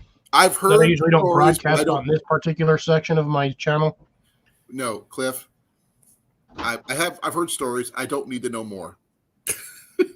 No, that has nothing to do with anything dirty. It's just No. I actually have friends who are furries. I know where they do dragons or whatever, what have you. My friend Crystal, she has this most awesome dragon outfit with scales and everything, claws. She's amazing. A really good, talented artist too. Send her my way. We can chat. We try to have a blast first time. We always, we talk about pretty much anything under the sun. We snack a lot. I drink a lot of Pepsi. My fat ass snacks a lot. I snack when I can, but I'm really good at finding things for flea markets that are very useful. Even though he says I do too much. Yeah. You gotta ease up on that for a little while. Well, I do have some stuff I need to pick up for making bowstrings tomorrow. I do have to do that. Hey, I need them for fixing my bows, dude. I'm traditionally a traditional bow hunting, not traditional, a traditional Archer. Yeah, I teach archery He's all bow hunting. I'm a traditional bow hunting. Well, I'm into traditional bow hunting, but I am a traditional bow archery instructor, and I teach traditional shooting like with longbows and recurves and such. So, and I'm better than average. I do have a few videos of me shooting from a couple months ago. If you want to check them out, they're on my channel under all my video list. Man, It's under multi-shots, by the way, if you want to find it. I definitely need to fill these with talcum powder. Now, I've heard bad things about talcum powder. What about baby powder? Same difference. No, I talcum can powder. technically use chalk. Chalk powder is the same thing. Yeah, But the only problem is when that stuff gets wet, it turns into it's like grungy. It's not a pleasant feeling. it's glue. Yeah, it turns into like paste. Don't flip anybody off either with those things. I don't even have it on all the way. I can't get they're a pain. When they're dry, it's like sticking your hand through it. Those are very similar to the NBC gloves I wore in the military. Those things are probably just as Except thick. yours are a lot cooler looking. Yeah, I got this one spot on here. There we go. Now, Cliff does have a really good container gardening channel. First time, you need to check it out. He's got really good advice about pretty much anything container gardening wise, and he's got an extensive gardening, and he uses limited space to do it in. My claws are a little janky, but I got it open. Quit biting your claws. I still got this one spot on this finger that's set weird. Oh, cornstarch is what they're using now. Yeah, you can use cornstarch. There we go. Cecilia said use Vaseline to help them fit. Vaseline and rubber wears it down. What would you use them for now, though, Cliff? Huh? What would you use them for now? What, these? Yeah. I can actually, with the design on these, I can almost actually turn these into dragon hands. You know what I always wanted to see somebody do, but they've never seen do? The people who do a lot of furry stuff, like turn themselves into werewolves, what have you, never you find someone who has a cosplay as someone halfway into a werewolf, as they're changing into it, like halfway. Yeah. I think that would be like better. Hey, Evan, thanks for coming. Evan! Not even popped up on my screen yet. There he is. Thank you. First time. If someone could put Cliff's channel in the Yeah, I can't type with these things, by the way, folks. You can't or can? Well, I can, but I have to use like one finger. You can't use the nails. Huh? The finger, you'll notice, look at my finger, my claws are kind of, they're all janky in each direction because they've been stuffed in a container for. You can't get it off now, can you? This is going to take me 5 minutes. Peel it like a banana. I am trying to, but it's the thumb I'm like stuck in the thumb. It keeps gripping my hairs. Oh, cool. There we go. I want to see that pack, Evan. If you want to come on up, here. I want to see that. For those people who haven't tried it yet, here you go.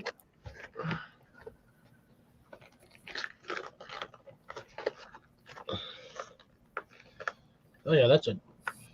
Still smells like rubber. It's going to. It's made of rubber. I can't believe these things are still intact, and I've had them for almost 20 years. You're lucky they haven't deteriorated. They don't see the sunlight very often, so. They're monster hands. They're not supposed to see the sunlight. Technically, they're werewolf hands. It's still a monster. They only come out at night. Werewolves don't come out during the day. Yeah, they do. When? In the daytime, you just don't see them because they look like normal humans. Exactly. Have you seen the movie The Monster Squad No, about these kids fighting monsters? I know of it. I've heard of it, but I haven't watched it. One of the things that they do in there is they take on a werewolf. Before they realize they can't kill him, they use dynamite to blow him up. That's just gonna piss him off. It blew him into like a billion pieces, which all pulled himself back together. But he told them two things when they finally shot him with a silver bullet. Thank you. He didn't want to be that way. He just was. Dude, I'd be all right if I was a werewolf. Well, that's cool, Evan. Yeah, to get the other one on to get that one fixed. Shapeshifters. Yes, there are shapeshifters. Victoria. But Evan, well, it has to do with lawsuits. Something in the talcum powder version that caused. Okay, talcum powder causes cancer. Dude, 90% of the stuff we use causes cancer. People just got to stop being snowflakes. I put the link in the chat, guys, because I wanted to see if Evan would pop up and show off his new backpack, but because I'm kind of curious about it.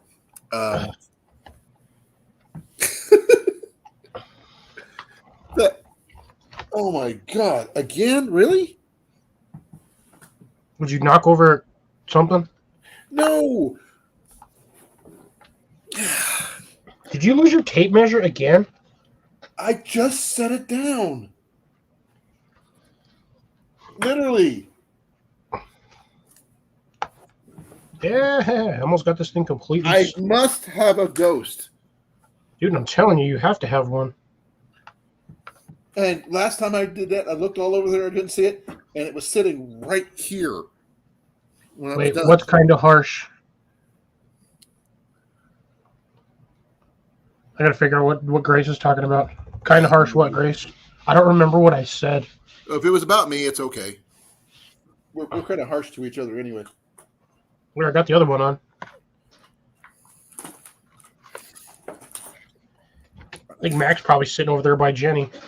Jenny actually went to the bedroom because she doesn't like being a part of the conversation, even though she does chime in a lot.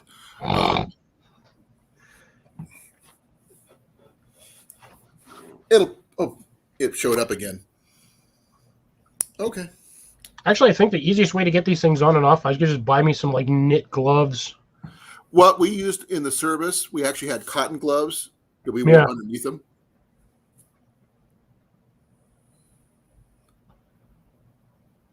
Come on, Grace, just say it. Okay, Evan, if you're packing a bag for a trip, I want to know what you're packing. Hopefully it's not heat. Or anything else. You're too young. Now, I showed you this, right? Yes, I believe last week. Okay. Yeah, and yes, it is Pyrex, folks. This is Jenny's French press. I think it's kind of cool looking.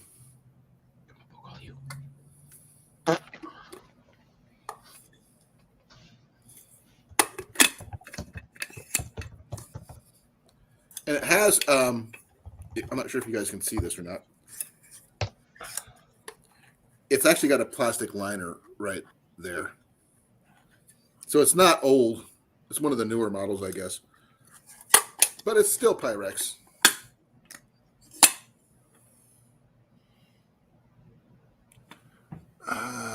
Dehydrating blueberries right now. Oh, cool.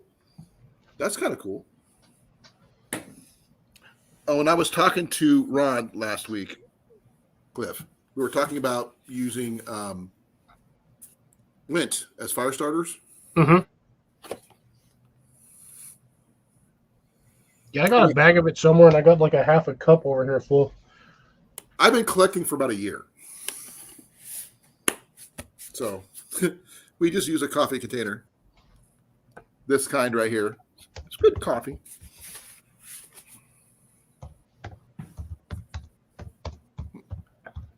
Okay, let's see. What do we go in here? Tell someone who got cancer from talcum powder that they're really that they're a snowflake. Oh, he's answering. I'm trying to type with one hand because Is that on your right hand or your left hand? right hand. Okay, I was just making sure. I can type fast with one hand. It's Hey, Cliff, patty cake. He can't. like awkward. He's not trying to be harsh, Grace. I don't think he is. Not intentionally, anyway.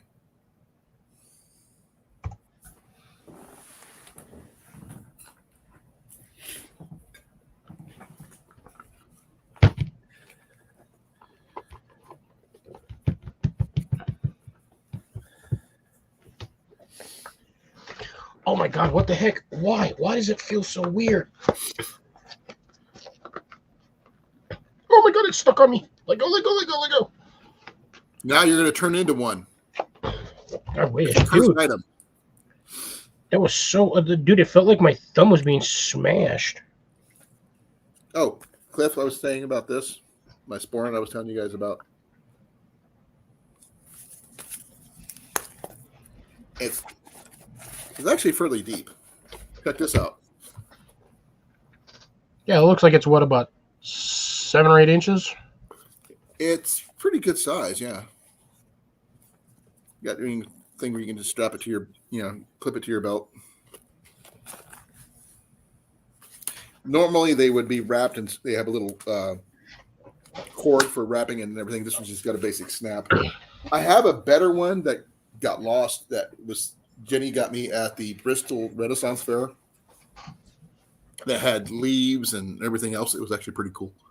Nice.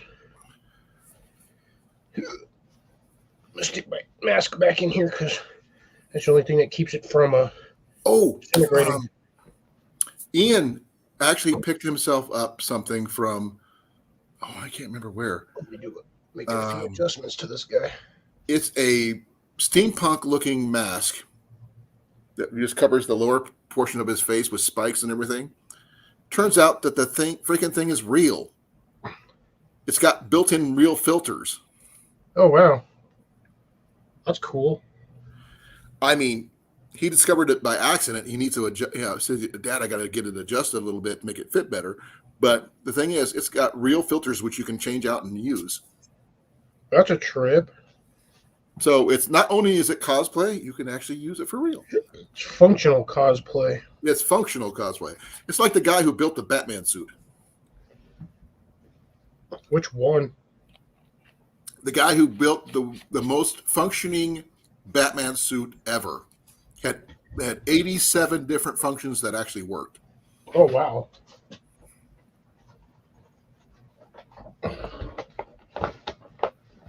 Okay.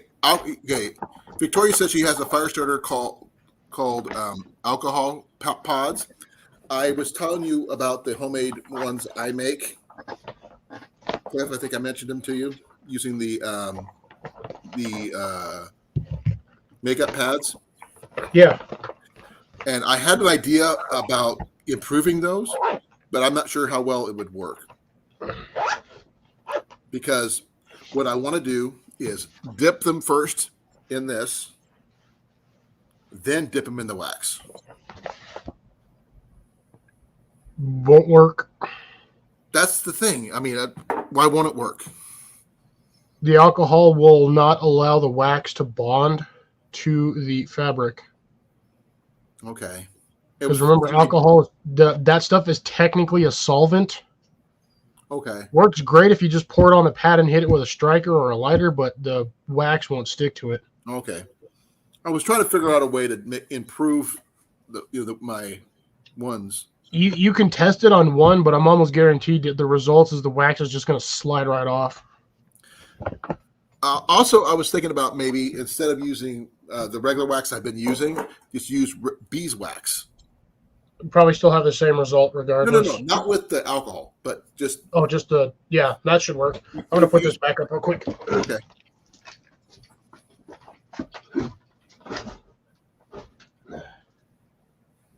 Yeah, I've got medical swab, alcohol pat things. They work great for fire starting.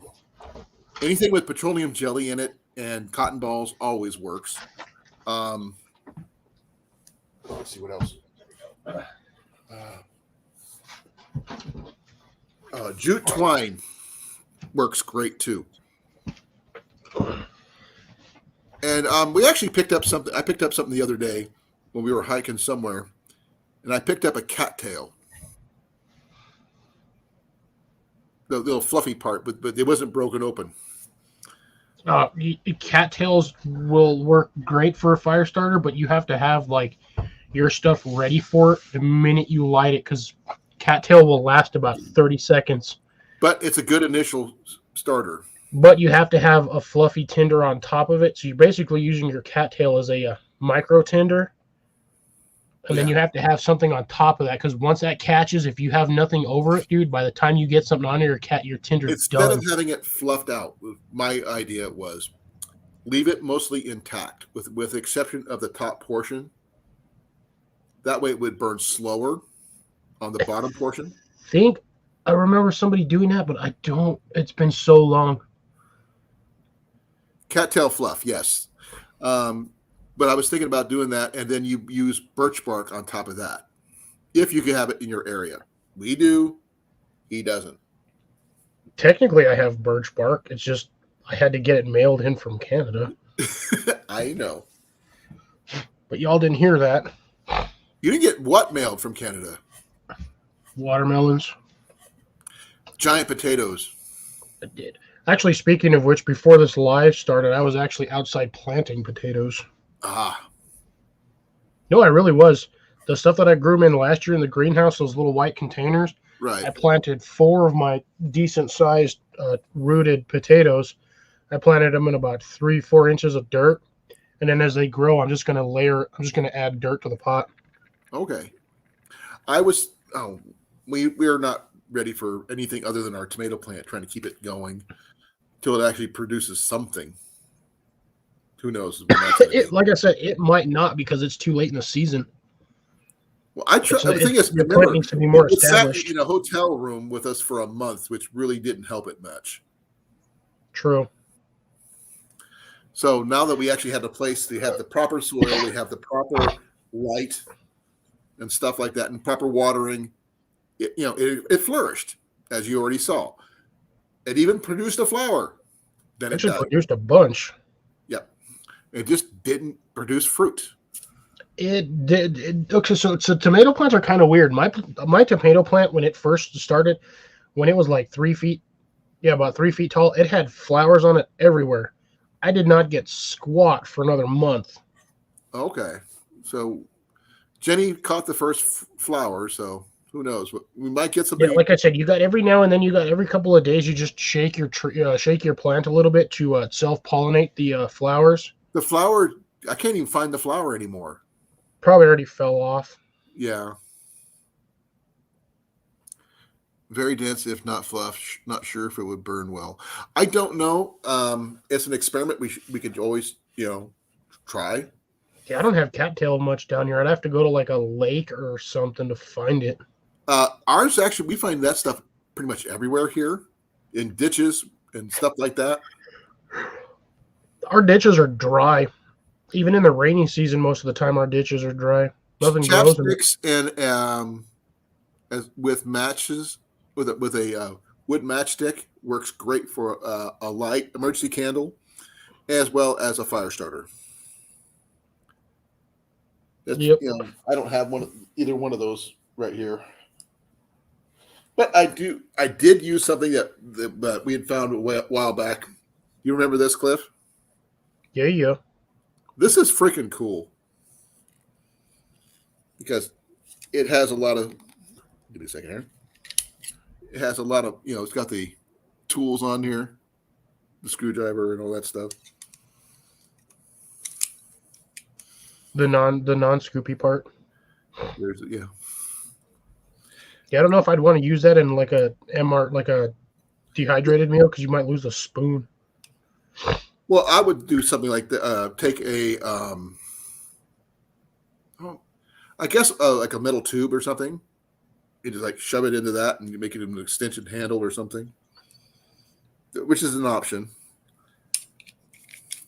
But the part that I think is pretty cool is actually the blade, which is on this side. Is this part Hair here? in my mouth. That thing looks dull as heck. It's not. Looks like almost like a flat grind. Yeah, it's a little bit. But give Ian 5 minutes, he'll have it thing razor sharp. So I like to keep mine. I hate dull knives. Dull knives are the enemy of cooks. The one thing this has actually got cool, it's got a lock. So Nice locking knife. the fork part is And it has one of the most useless tools on it for a survival knife. Can opener. What the heck kind of janky little like baby fork is that thing?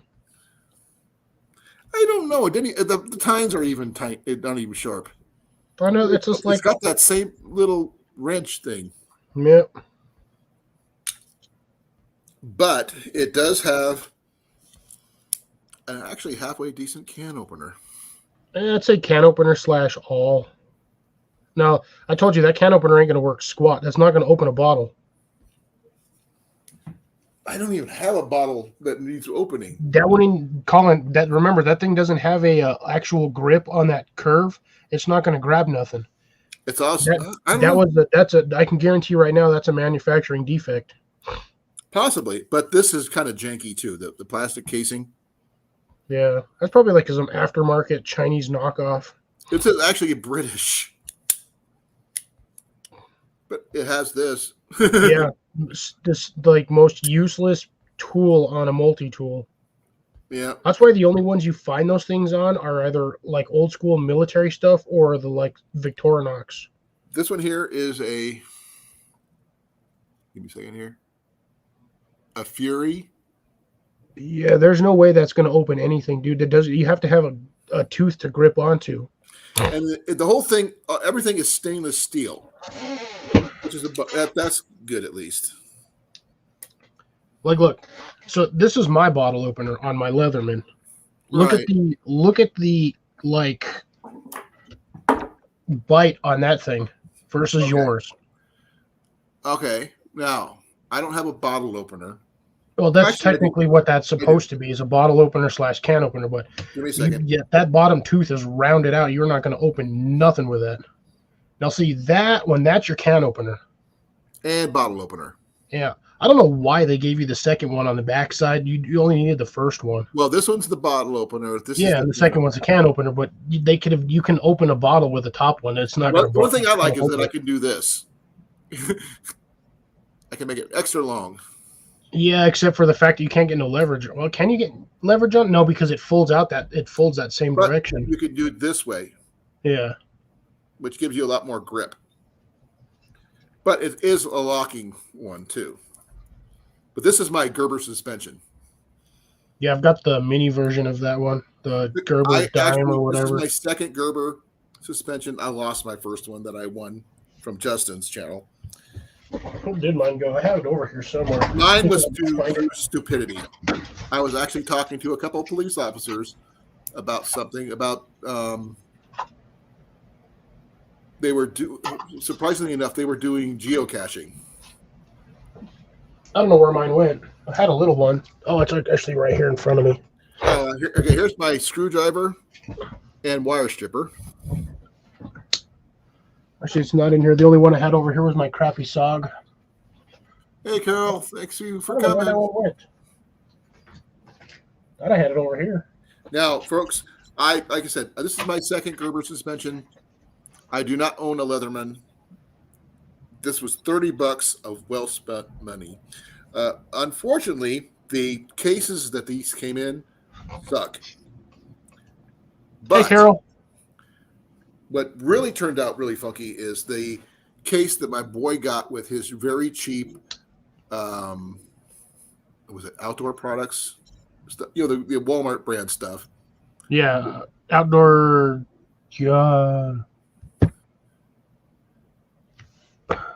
Ozark Trail. Trails or something like that. Ozark Trail. Let me check. There's a name on my case, but the case turned out to be more sturdy than the actual original item. Yeah, I got no idea where my little Gerber went. Ozark Trail. AWOL. And the thing is, the case turns out more durable than the actual original multi-tool. And I use it for this, and it works out great. I don't know where mine went. I had it over here, but man, I'll find it later. And Carol, if you happen to look over just above Cliff, you'll see the device right there. I'm using that.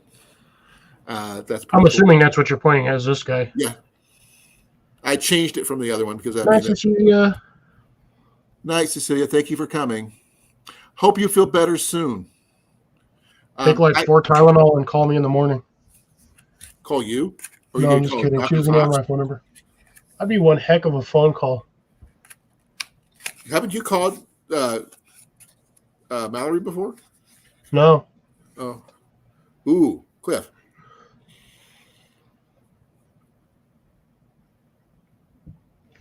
Really, Colin? That's this one. You think I'm going to be able to smell that from here?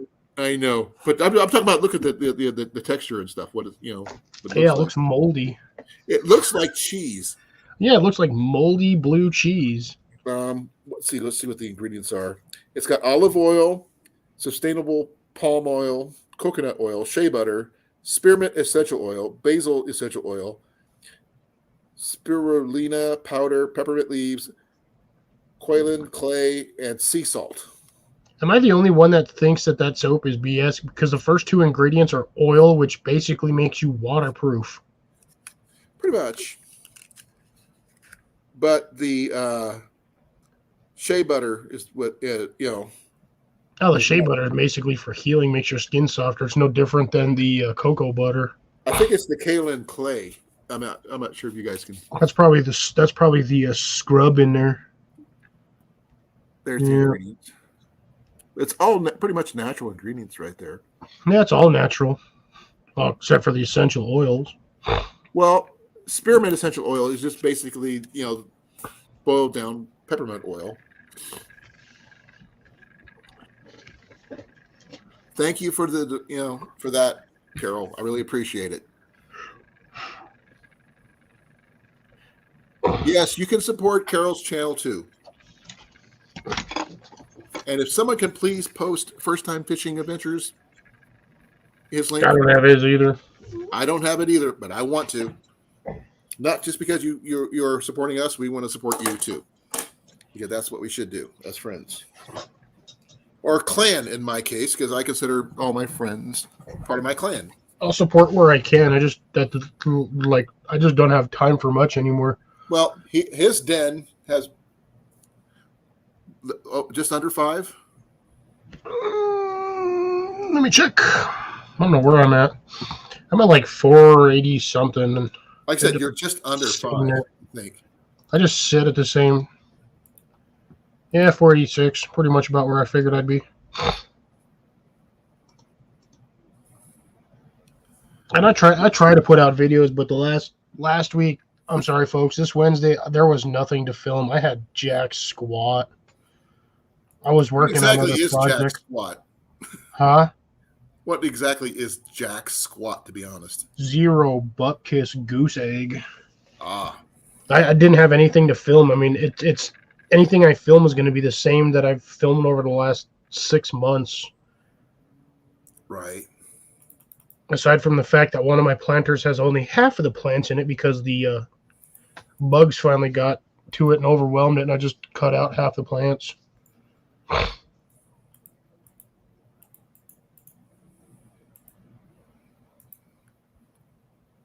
Okay. Yeah, I've only need 359 more watch hours. Yeah, you'll get your watch hours from this tonight. Hopefully.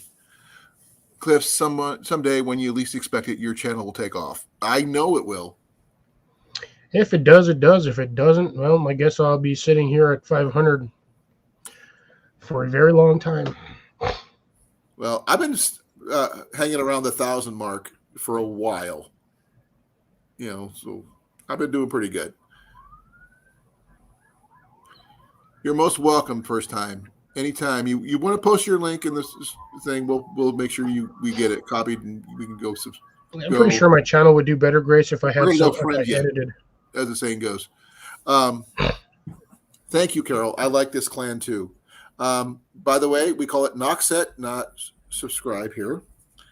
Or friend is a good one. Or follow is always a good choice. So way to go. I do post a lot about the finds I find at yard sales and garage sales and flea markets. And I find some really cool stuff. What do you think, Cliff? Yeah, you find some good stuff. You just got to ease up just a tad bit. It's an addiction next to my archery thing. No, actually, a lot of the stuff I actually use for prepping and stuff. So I've actually found our food dehydrator at these places, and a lot of my backpacking gear that I use, with exception of my backpack, which I bought new. Even my coffee mug was found at a Renaissance fair. Yeah, there's honestly no point in me stressing over it, Grace. It's not like I'm quitting my daytime job just to do YouTube. This is kind of a hobby. Well, it's not even that. I originally joined YouTube for other reasons, but the gardening community and between Tyler, Spicy, and all those guys that, convinced me to actually start doing videos. That's the only reason why I started doing it. I love your videos just because I like watching your videos, Cliff. But I get a lot of people from Joe. Joe's always shouting me out when I'm in there. He's he apparently loves going through my garden tours when I do the live garden tours. Your garden is amazing, dude. I'm jealous because I can't have years and years of keeping that thing running. I actually have a yard sale story for you, Cliff, that you probably haven't heard yet. Ooh, lay it on me. Okay, I have 2 of these, and this did not come from the yard sale per se. This actually came from a gift certificate that Ian bought I guess it was a man box that had this little piece of concrete you had to break open to get the gift card. Mm-hmm. He picked it up at a yard sale for $2. Nice. And in that thing was a Bass Pro gift card for $50. Nice. Which he used to buy a set of these radios. Midland, 23-mile radios. Now, 23 mile in open space, you're going to get about maybe five miles at best here in the woods. Depending on terrain. But still, for $2, he got enough money to buy a set of these really good, decent little, interpersonal radios, just because he bought a box from somebody who didn't want to open it. Hey, it works, right? Yep. And he had to chip it out and get the treasure out of it and, and all that stuff. It was actually pretty cool. Yeah, thank you, Grace. I've been basically working myself literally into the ground trying to keep that garden going and producing food. And I'm still getting food off of this. I still have 15 bell peppers out there that my family's going to be using this weekend. I've got 3 more daikon radishes about ready to harvest. You mentioned I've got radishes going. I've still got carrots growing. I've got multiple sets of carrots just everywhere. I got carrots all over the place, and they're still growing. How big is your biggest carrot? Cold enough. Say what? What's your biggest carrot you've gotten so far? Oh my God, that was 3 pounds. Let me see. I got it on my phone. I sent it to Mallory because I was super happy. I don't think I've seen that one. I think I showed it. Give me a second. Did you eat that one already? Yes. I actually like carrots, but I like more stuff raw than I do cooked. I'm sorry, it was this guy. Oh wow! It was 14.7 ounces. not bad. That thing was about 2.5 inches across, but it was a short carrot. That thing was only like maybe 8 inches. Imagine if you actually put him in the ground. What would he do? That was in the ground. Oh, was okay. Yeah, that was actually in one of my planters up front, my round one by my front gate. But That that's was in not that planter. ground technically if it's in a planter. Well, the problem is I can't grow these in the ground. Because your soil content, it sucks. It's sand and it's hard as concrete. Too bad you can't, fix that. I can't because it's still technically part of the yard where we drive. That's the reason why I'm doing it in containers. Makes sense. Yeah, you have come a long way with your carrots, Cliff. I've had some of my. This was one of the yields I got off of it. Have you grown any celery? I have not. I was actually thinking about doing it. I actually like celery just as it is, but some celery tastes wonky compared to others. I'm not sure why. The water content, maybe, I don't know. Yeah, so this was a collection harvest. Where'd it go? There we go. This was actually my collection harvest when I did a video on this. I had 3 zucchinis, I had the radish, all the carrots, and other radishes. Did you? Crap! I don't remember what I did with my phone. Probably somewhere. I'll find it. I have all this stuff. I just yet to half the stuff I should be posting on Instagram, but I don't because I'm too lazy. Well, I was on YouTube, but I wasn't posting about my garden back then. Back when I had my garden in Newton, that place, stuff grew whether you wanted it to or not, because no one had used that ground in over 50 years. And we found old toys and stuff in the yard as we were tilling. But that's, Hot Wheels are hot, apparently.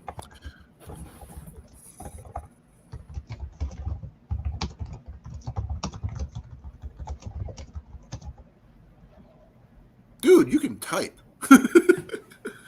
Dude, this is me typing slow because I'm tired. You should see me when I'm hyper. The fastest... Dude, I type stupid fast when I'm hyper. The fastest typist I've ever seen was Technical Master Sergeant Bell when I was in the Air Force. And guess what? He used only 2 fingers. My mom and my sister can type. It's like 130 words a minute.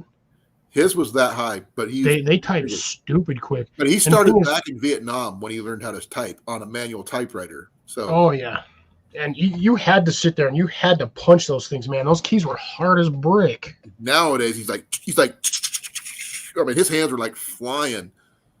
Yeah, the thing is, I don't have key hand placement. I still kind of look at the keyboard, but I kind of more or less know where the keys are. So if on like a good day, I can just sit here and mad type stupid fast. But like I said, when I have energy, dude, oh my God, you just see me going. Yeah, me too. Hunt and peck at high speed. It happens. I can actually type because that's one of the things. When I was an admin in the Air Force, they actually had to teach on an IBM Selectric 3. Jesus. Yeah. It's bad enough I remember what it was. It's an old electric typewriter before they started doing computers and stuff. So, yeah. Yeah, those were the ones that had the keyboards, like the old school, You actually had to punch them pretty good. Yeah. But it was still an electric typewriter. It's just, yeah. Yeah, that was the one that had the round keys, right? No. Or were they the square ones? But the thing that actually printed, they had the set of little hammers that come out and hit the paper. This one was a round ball that rotated. Oh man, I remember that thing. Yeah. Yeah. And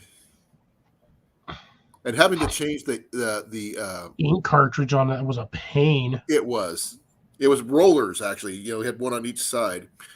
So yeah, there's one of those things. Yeah. I never had I think I only had the privilege of typing on one of those once, but that's what they gave me. Yeah, but the thing is, I was on the where was I? I was part of the 81st Aircraft Generation Squadron when I was in Germany, and I was typing on the IBM Selectric, 3 back, and I went on vacation. I came back, and they changed me into a Zenith 248 computer. Ugh. Yeah, I know that's old school. It is now, anyway. God, that's almost like playing on like using ColecoVision. Well, the thing is, every time they tried to lock me out of certain areas, I figured out how to get the passwords without asking anybody, because it was way easy to figure out back then. Oh yeah, because there was only a handful of passwords most people used anyway. Yeah, I was a 702, Grace. I was a 70250. Yeah, I was an ad, like just like radar. But I didn't really come like radar until I actually joined the army, when I actually became a medic. Yeah, you start hearing things just out of nowhere. Yeah. That's me when I go camping. You get me out in the woods after like 3 days. Like I said, my personality like changes slightly, and then I just start hearing everything. Okay, where did that come from? What? That phrase, that whole line of topic. Oh, the whole hearing thing, because you were talking about you didn't start hearing, like you hear more when you're in the military service. Yeah. But like, so it just brought me up. I was like, you get me into the woods after 3 or 4 days, I start hearing all kinds of stuff that most people don't hear. Oh, that one actually, what you just said there reminds me of an old TV series. Oh, I'm not sure if I can remember what it's called. All in the Family? No. It was about this military guy who got lost in the woods during a mission, and somehow all his Sentinel is what it was called. All his senses were maxed out to the limit. Oh, I know what you're talking about. Oh God, Sentinel. Yeah. And he had this one little college hippie dude who was supposed to be his handler or his shaman. Yeah. And something about him being able to turn into a panther or something, or I don't know. That was something. No, he just had like really good. He could like focus and like see really far. He could like smell like things miles away. He could hear his sense stuff. of touch was amplified. Everything, yeah. Yeah, I loved old school superhero TV shows like that. That was just like that was actually, despite the the setting for it, that was actually a fairly good series. It was. I mean, it sucked that they took it off the air. And it was a Canadian series, by the way, folks. There was a lot of stuff that they took off the air that they should have just left on there or made another season. But the problem is they didn't have enough audience for it. That's why they do it. Yeah. I mean, there was. Do you remember one called Automan? No, I don't. This is like the early days of computers, and there was one of 3 guys in the world who could have created the program that made a hologram of a man who could basically be a superhero. And anything he had this little thing that followed him around called Cursor, which made him a car he could drive. Yeah, a little blue car, black car. Yeah, I'm looking at it right now. Or a helicopter or whatever. And he tells him, he said, "Thank you for making me. You made me perfect." He said, "Automan, no one's perfect. I can do, if I see somebody, I can do as well as they can, as well as they can do it." Yeah, I was 2 years old when that came out. I'm old. Sorry. But it almost looks like it's a precursor to Tron. A lot of the special effects were probably in Tron later on. I think this one was before Tron. Yeah, that's what I'm saying. It looks right after Tron. I'm not sure which. It's either before or after.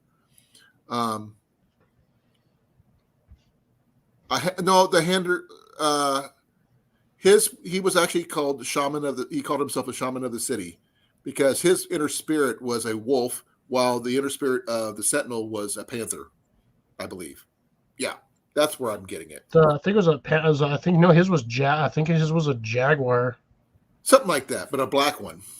Also, what's her name? The one who played 7 of 9, Jerry Ryan. She was on there. Yeah, she did a couple of evil cameos. version. She was an evil version. Yeah. That was near the end of the series. Well, near the end of the series, he actually lost his powers and had to go back to training in order to regain his abilities. Well, because he had to do something he didn't do when he got his powers. Yeah. Apparently, he was born with them. He's always had them, but they got amplified when he was in the jungle the first time. He didn't complete a ritual, which enhanced him to the point where he could actually hear a cloud or see the water droplets in a cloud.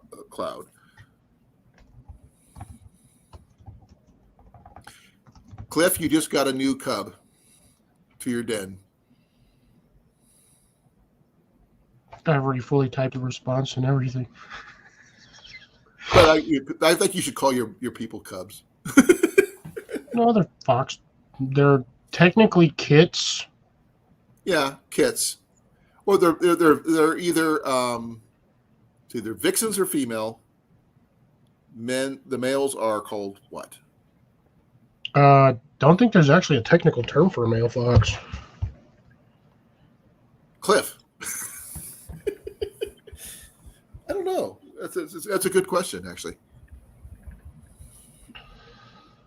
Welcome to the clan. First time fishing. Oh, they're still actually known it. Well, technically they're Renards, but a Renard is basically the British version of a fox. So it's both. Yeah, they can be called cubs, pups, or kits. Most people just know them as kids. For coming. I hope you feel better soon. I've got to be up at 4 in the morning because I've got inventory the next couple of days. So I guess technically they're Todds. Okay. Which makes sense if you think about Fox and the Hound. The stupid fox's name was Todd. Todd. Now that I'm reading this, that makes perfect sense. By the way, first time likes us. We actually have some very interesting topics. First time. And by the way, first time, what is your name, if I may ask? Yeah, we'll be hearing it for the first time. Haha. No, I'm check out his channel right now. I have a tendency to call people by their first names. So he's got a good fishing channel. He does? Yeah, he's got a nice fishing channel. Okay, then I'm gonna have to swap over to. Yeah, I'm checking it out right now. He looks like he's I'm just looking at his little intro video thing that's on his page. Looks like he's catching some smallies. Well, at least that's a smallie. Well, give me a moment here. I'll be there. I'll be. Yeah, not too bad. He's sitting at almost 340 on subs. So. Oh my gosh! First time fishing adventures. Guess what? You already subbed to him? I'm already. I've already friended him. I've probably been on your part of your channel for some time. So that's freaking cool. Thank you and welcome to my channel. Nice PB. That looked like that was a smallie, even though it was a largemouth, but that was still a smallie. See, at least that's a little toad right there for a smallie. Okay, can someone please post a link to First Time Fishing Adventures channel, please? Got him. Okay, thank you. Did he say his name? I didn't see if he did. Clyde. Thank you, Clyde. I'm Colin. This is Cliff. We got Will is Miscellaneous Mitts. Carol is Carol. Evan is Evan. Just drop the link, Will. Victoria is Victoria. And Cecilia is Cecilia.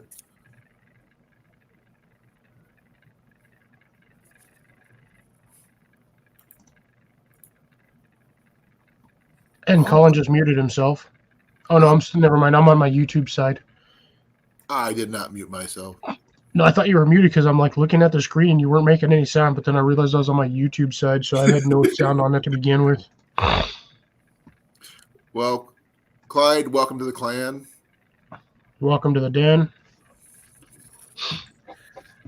I consider ourselves family in here, and you treat us well, we treat you well. If you need help, we help you, that kind of thing. And if you have questions about certain topics, I teach traditional archery, longbows, recurves. I am also the 2019 barebow champion of the Iowa Games here in Iowa, because I'm from Iowa. He is from Albuquerque, New Mexico. Bugs Bunny talks about that place all the time. Yep. Let's see if anybody can figure who I'm talking about right now. Yeah, Bugs Bunny always needed to take a left in Albuquerque, but never did. He should. Yeah. Why is he always forgetting to take a left at Albuquerque? Dude, my question is, how is he making it through this many states in the 30 minutes that he's on the air? That sucker's mulling at turbo speed. It's called cartoon physics. Yeah, I know cartoons. Technically, he could be a pirate. Oh my god. Whatever. No, I'm being tracked. Who cares? Let them track me. Who could be a pirate?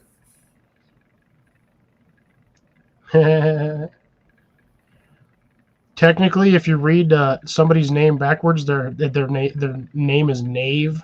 So he could be a pirate. Oh, you talking about Evan? You didn't see my post up there? Reldat's Knave? Okay.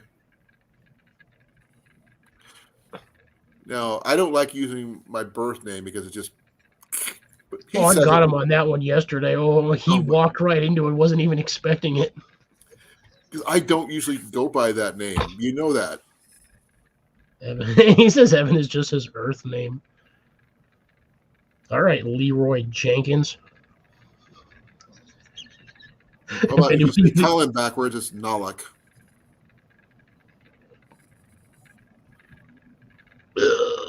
Nalok. Yes, we have talents. We actually, like I said, Cliff is a very talented gardener. I'm just really lucky. I don't know how I do it. I just do it. Well, you've seen my archery videos. I'm okay. He says he's okay. Says the guy who shot 3 arrows in a 4-inch cluster at 10 yards. This guy says he's okay. There's better archers out there. I know there are. Yeah, just not in your area. Most probably not, but I don't know. But I'd rather be humble than arrogant any day, Cliff. You know that. Grace knows what I'm talking about. Yeah, Leroy Jenkins. Watching. Oh, there he goes, Leroy. Dude, it's actually really hard to find the original video now because, that dude got so freaking blasted over that shit. Why? What exactly happened? I mean, I don't know the story. So long story short, it was a World of Warcraft raid on a mega boss. Right. And for those raids, you usually needed 16 plus members. Right. Well, these guys are getting ready for this massive boss raid. Doors wide open. They're just prepping, waiting for everybody to go.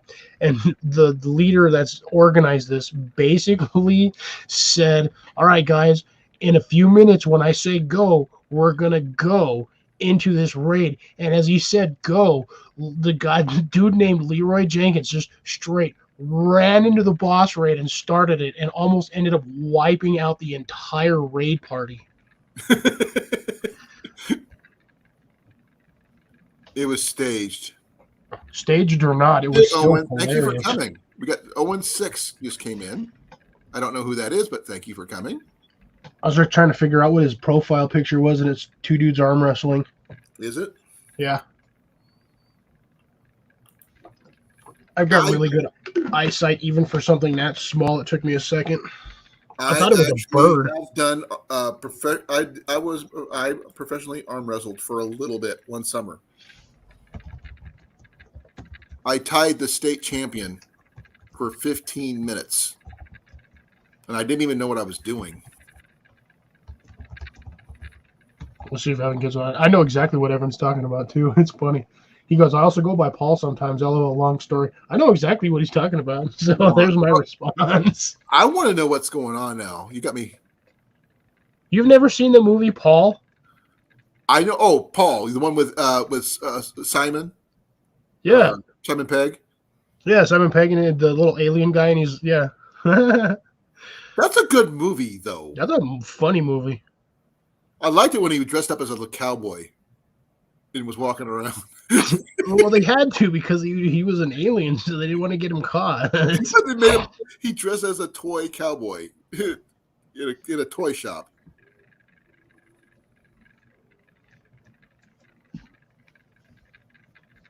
No, I would love to hear the story sometime, Evan, of why you go by Paul.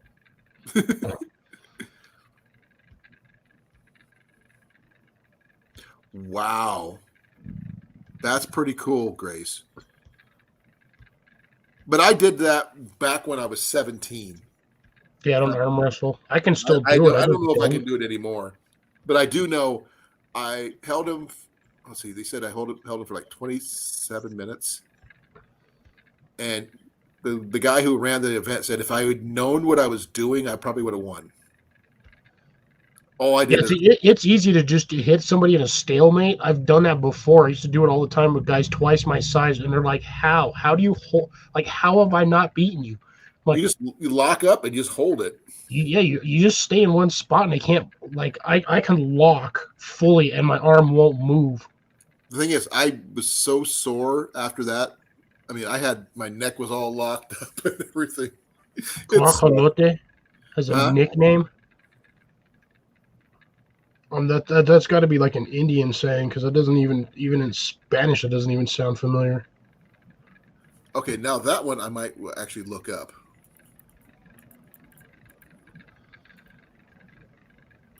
I'm not even sure what that means. It's got to be an Indian thing because I'm telling you, that doesn't seem Spanish, especially as far north as Will is. Turkey. I think it means turkey. Yeah, it means turkey. It's Spanish for turkey. Why is it when I type on my keyboard, this thing does not type faster than I do?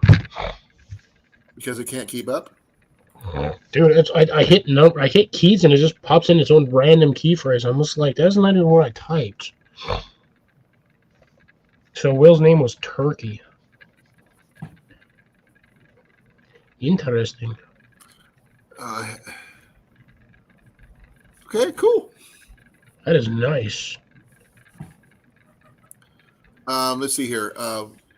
For those people who didn't know, we actually started out talking about emergency foods during the power outages, and we ended up on this. Yeah, that topic lasted, I think, like 15 minutes. Well, the thing is, I mean, I still plan on picking up some of the Mountain House meals and stuff like that, though I'm not a fan of vegetarian meals.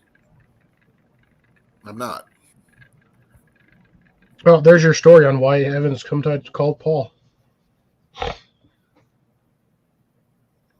Well, again, dude, when you're out in the middle of nowhere and that's all you got to eat, that's all you're going to eat. If you want meat, you can shoot a squirrel or a bird. Actually, oh man. Oh, I actually called Evan Ethan for a while, and then he told me his brother's name was Ethan. Oh, remember I kept calling him Even for like I would type it and it would just come out as Even. So yeah. He was Even Stadler. So we could either call him Odd if you wanted to, or because of the Mission Impossible movies. Parallel. Huh? I have no idea. I was thinking more of the Tom Cruise character, you know.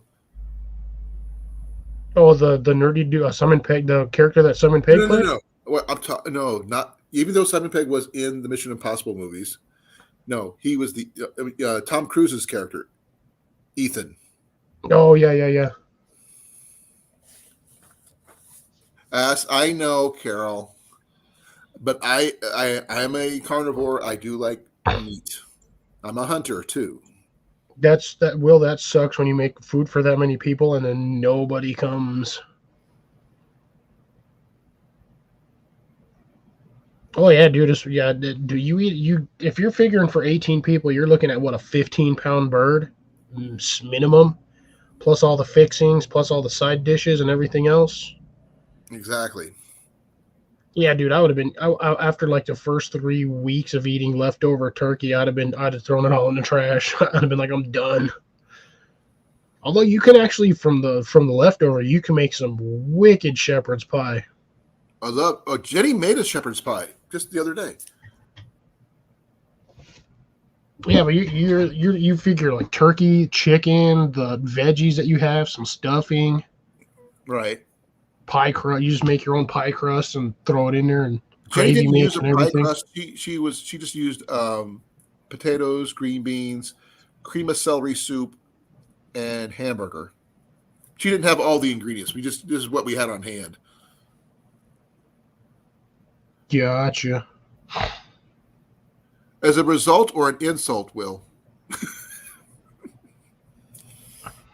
Probably both. Probably. Now, the one thing that Cliff does not do that I know I'm better at it than he is, and that's bow hunting. I just never had anywhere to go or anyone to go with. So, Dude, I would take you to some of my favorite places if you could make it here. yeah, if I can make it there. If you can make it here, you can make it anywhere. Result. So it was a result. So his invitation is the reason why he got called Turkey, because he made so much turkey. Yeah. There's turkeys actually. I actually had turkey for supper. Who the heck is YouTube.com user /arms by JC? Okay. No, that's what my thing is saying right now. This is weird. Cottage pie. I didn't know what there was a difference. Jenny's the one that calls it that, so that's what she made it with what she had on hand. Grace. You can make shepherd's pie with any sort of meat you have. I mean, it really doesn't matter as long as it's by got the meat. way, If it's meat and potatoes and veggies, it's a pie. Technically, it's pot pie at that point, but yeah. By the way, Carol caught the reference that I did. New York. If you can make it here, you can make it anywhere. No. Cliff has practiced in the last few months, surprisingly enough. For like 5 minutes. I'm actually. You give me 20 minutes of like solid practice, dude. I'm golden. It don't take me long. I like I said, I used to bow when I was a kid. Memory lasts a long time when it comes to archery. The only thing it doesn't, calluses for your fingers. That's the only. You got to have a proper glove and arm guard. I work outside, and I always just most of the time I work barehanded, so stuff doesn't bother me at all. Your bow's only 45, right? Yeah, something like that. Yeah. I could probably do your 75 pounder a few times without having any issues. 74, but yeah. The 55 you might be able to do because it's only like 10 pounds more. It just you're not used to it. Not used to it, but take me 5, maybe 10 minutes to get accustomed to it. Okay, thank you for the link, Grace. Really appreciate it. All right, let's see what Evan's Okay, I think he's showing off the backpack he just picked up. If that's an Amazon backpack. Oh, what? Did I get the wrong thing? No, I don't know what I clicked on here. That's what I needed. It's technically a sleeping pad. It's like a blanket sleeping bag, but I got to see what the price is for $60 for a 600 fill. Don't buy it. Okay, what are you? 600 fill is not very much, is it? No, that's on the low end. You need like 1,000 fill or close to. You need like 800 plus to actually be warm. That's a 41-degree bag. Yeah, you're probably gonna freeze in that. Well, he said it's an ultralight, so that's. Yeah, but that's an ultralight for summer backpacking, not winter. It's probably spring to early summer. That you're probably better with like fall season, but once you hit winter, you're gonna need something way better. Yeah, I would not get that one. That's true. I'm gonna tell you right now that bag is trash. Yeah. Now the waterproofing might be good. Don't get me wrong, It's 650 grain goose duck down, but it's 90% down, 10% whatever. The more down you have, the better off you are. But the any artificial anything inside that thing will make it easier to keep dry, but Well, down sheds water, but the problem is when you compress it to what they've got these things compressed down to, you're right. destroying your fill. I would see if you scroll down that page, they actually have Nature Hike one has one with a 550 fill power compact portable one for $134. Yeah, see, that one's slightly better for the price. That one will probably take you down to about 20 degrees. If you go over to the right a little bit more, they have one with an 800 fill. For a little bit, by the hiking bike. not Nature Hike. The Nature Hike 1.26 pound ultralight 800 fill goose down sleeping bag. That would probably be a little bit more. Personally, I like the square bags over the mummy bags because I like having my shoulders free. I don't really see much of anything else than the 800 fill for $139.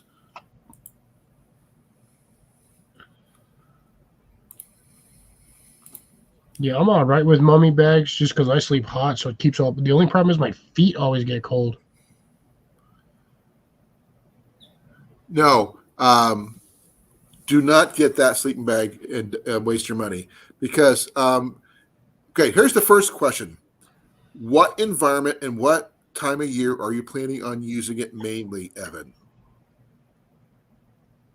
Then you should shop for what you're actually using it for.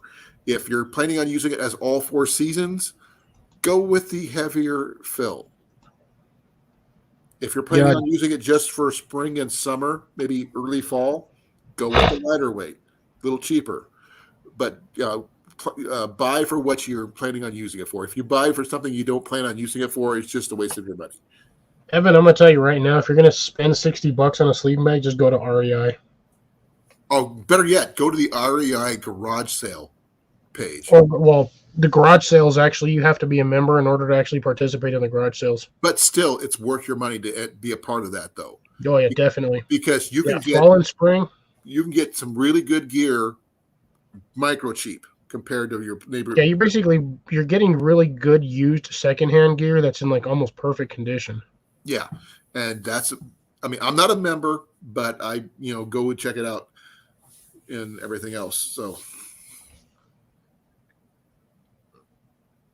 fall and spring, not summer. Okay. I told you, fall and spring. That's the best time. So, but I would say with a lower rating, not super heavy. I don't think 800 fill might be a little bit too much for fall and spring. Yeah, spring you're going to want something within like the 40 to 50 temp range. I would say maybe you're going to want something with at least a 30 to 20 degree range. I'd say about a 500 fill. If you're going to go something like about that, would be about right. A little heavier than, or no, right. 700 fill would probably work, I think. If 600 is a little like 41 degrees, I would say a little bit more due to the fact that sometimes there are spring snowstorms, and sometimes there are early fall storms. Snowstorms as well. So go with a mid-range. No, you don't really need a heavy-duty one, but make sure you can still pack it though. Yeah, you don't want something like I've got. I've got basically a bare canister of a sleeping bag over here. It's a full-on monosynthetic bag, which is rated down to 0 degrees. And trust me, I've dropped that thing down to 0 degrees and I was fine, but I also sleep hot. I tend to use a little lighter summer weight one because I do most of my backpacking in the summer when it's the hottest. And I got a cheapy one from Walmart. Works fine, about 40 degrees. You got that Ozark Trail, that square one, that rectangular one? No, I don't think I think it's the Coleman one, but I'm not sure. Yeah, I got the cheap Ozark Trail. It goes down. It's like good to like 32 degrees, it says, according to the thing. But I mean, again, I sleep warm, but I usually, when I take that Okay. bag out, I take my wool blanket with me. Evan says he hammock caps. Okay, now that makes a whole bit of difference. Personally, I will say I have no experience. I've slept in one hammock in my entire life, and I borrowed that from Tyler Woods, and I hated it. Because, for one, I'm a ground sleeper. I love sleeping on the ground. That's why I like my little French Army commando tent. So for hammocking, because I watch a lot of hammock channels, shockingly. Corporal's So, Corner Evan, loves depending on your situation, you're going to want either you're going to get an underliner for your hammock. You got to have can an either underleather do for you're going to a get cold. warm weather one or a cooler weather one, which is a little thinner. Make sure you always have your sleeping pad liner too. 90% of all backpackers that actually want to backpack comfortably have a sleeping pad. And a pillow. Yep. I've got 3, actually. I've got one that I actually like. Oh, ow, ow, ow. I was sitting. Those are old people sounds. I'm not used to sitting up like that. I'm usually Love you too, Colin.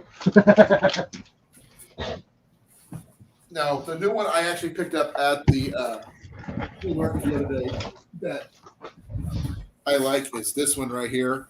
This one's from Mountain Designs. I don't know. I have to look it up, see how much those things are actually worth. Yep, I got this one. This is one of like the 3 or 4 pillows that I own that are inflatable. This thing weighs like nothing. Yeah, this one here, same. This is self-inflating, and this is where it inflated to, and I just closed off the valve, and it's so comfortable. I'm taking naps with this thing. I think this pillow weighs as much as this like 2.5 ounce container. Your pillow's a lot smaller than mine, though. Mine doesn't get that small.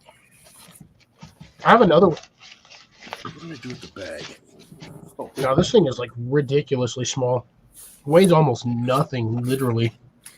This one here is shit. A vacuum regular seal. size. It's 0.4 pounds.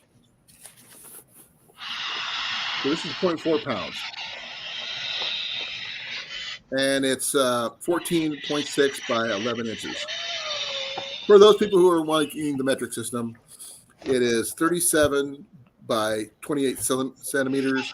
Thickness is 10 centimeters, and weight is 0.2 kilograms.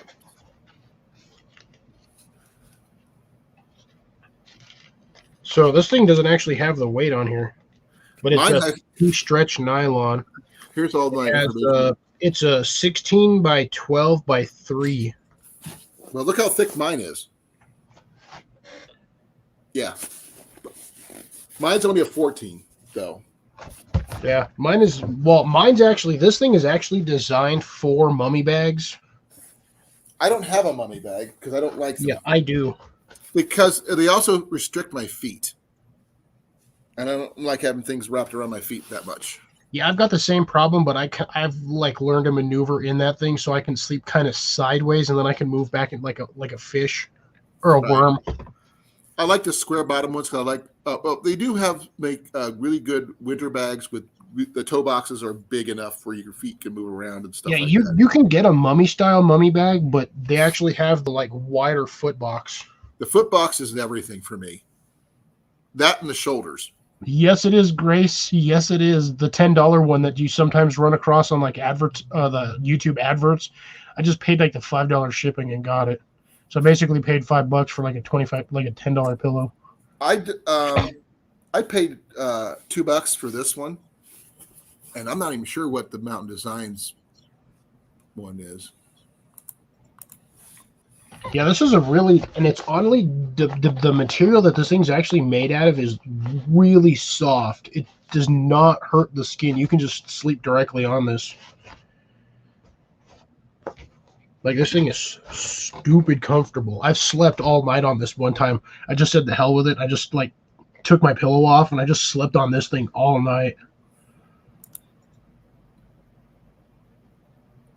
But yeah, with the curved top on this, folks, this thing is actually designed to sit in the hood of your mummy bag, so it doesn't go anywhere, and then you sleep in there, and you pull everything tight. So basically, your face is just sitting like this. Okay, found this on Amazon. It's like $13. I got it for 2. Nice. So, and I like it. It's actually pretty comfortable. Yeah, I have a similar one to that. It's got it feels like it's got foam little squares in it. Allow it to be self-inflating. Where'd mine go? It's like I said, the material on the outside is pretty comfortable, and it fits in this bag. It even shows you got instructions on cleaning your pillow, storing your pillow, inflating your pillow, and deflating your pillow. So all that stuff. I've got this one. This is mine, Colin. This is deflated. What is it? What brand? Nemo Equipment. I've heard of Nemo. It's like the same style as yours. It's got the inflator here. Right.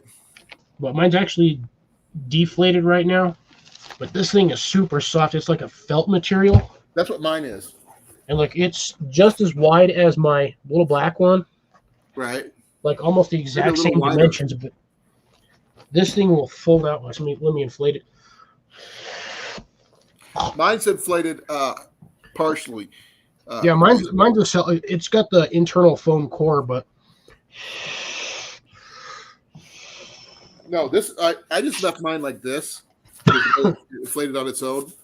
Yeah, that's how thick this thing gets with the breath of air. Yeah, you don't want to get it hard though. Huh? You wouldn't want to get it hard. No, it still has some give. Like, that's good. That's a good pillow. Yeah, you want it stiff enough to keep your head up, but you want it soft enough that you kind of like sink into it a little bit so you don't explode the bag. Exactly, Grace. I have not taken this one out on the trail yet, but I will be doing that next year. And hopefully, if I get my act together, I can actually do some more recording properly than I did last year. Or this year, I should say. Yeah. This thing, by the way, folks, do not, if you have a slippery, like nylon style sleeping bag, do not use this thing. You will wake up 20 minutes later laying straight on the sleeping bag. Because it'll shoot out like a... The bottom of this is nylon, and it does not have any grip. What if you brought yourself like a little pillowcase to put it in? That is the pillowcase. No, I meant for when you're sleeping. Keep it from sliding. If you're really that, what you could do is you could just buy like sticky tape. You just put sticky tape on there. I sleep on my side. I can't really do that. Oh, I do the same. I'm a side sleeper for the most part too, but I can sleep straight on my back like a dead person. Yeah.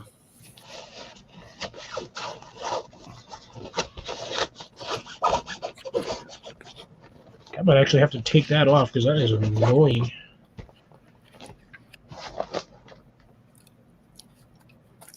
Now, Evan, do you have a backup suggestion for the sleeping bag that you were looking at?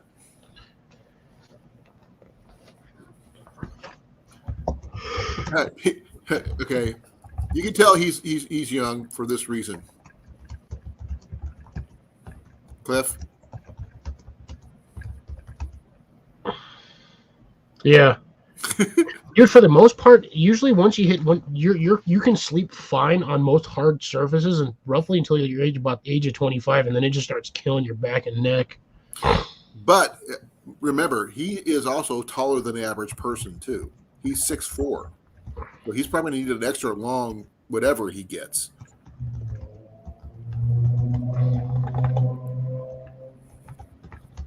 Oh, Cliff. Yep. I can sleep left side, right side, on my back. I used to sleep on my left side. I can't do my left side. I cannot. I used to sleep face down when I was younger. No, I mean I've tried sleeping on my left side, and I can't do it. I have to sleep on my right. That's weird. When I eat too much food, I can't sleep on my right side. I have to sleep on my left side because the way the human body, the organs sit, when you sleep right side, your stomach is more prone to wanting to leak out that way because of I the don't way have the that issue. yeah. This is only when I eat too much though. So let's see here. We totally did not even stay on topic today. We tried, but we actually we did talk about a little bit of everything, like we end up doing anyway. Now, for those people who let's see, what would be your go-to stove? Your little nano light thing you got, or the other one? Now, you asking me or are you asking the audience? I'm asking you. In a grid down situation, honestly, my go-to is most likely going to be my whisper light. I'm so used to That's using what I that meant, thing. Whisper light. They make a nano light too, I think. Yeah, I don't like the nano light. I prefer the whisper light. You can put honestly that style that I have, you can put like a 6-quart pot on that thing and it ain't gonna phase it none. Right. If I ever did get a stove that's similar to yours, I would use the one I could use pretty much any fuel with the fuel canisters that you can add your own fuel to with the hoses and stuff. Yeah. Internal coil there. Well, thank you for coming, Carol. I really appreciate you coming. That was Good night weird. for now. My flap got stuck open. That's what she said. If she's got a flap that got stuck open, I'm not even going anywhere near that. Her tent got, Okay, now I have. You see how fast he changed the subject on that one? Changing the subject. I've got 4 stoves that I have access to that I can carry with me. The biggest one is the propane camp stove, which I can use in conjunction with the adapter hose and the 5-gallon propane tank. I also have the little 1-burner stove I got from Johnny Harper. There's supposed to be, I don't know if I can find it. That particular stove has a.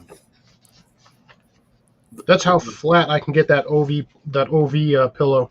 You could literally stick this thing in your pocket and you wouldn't even notice.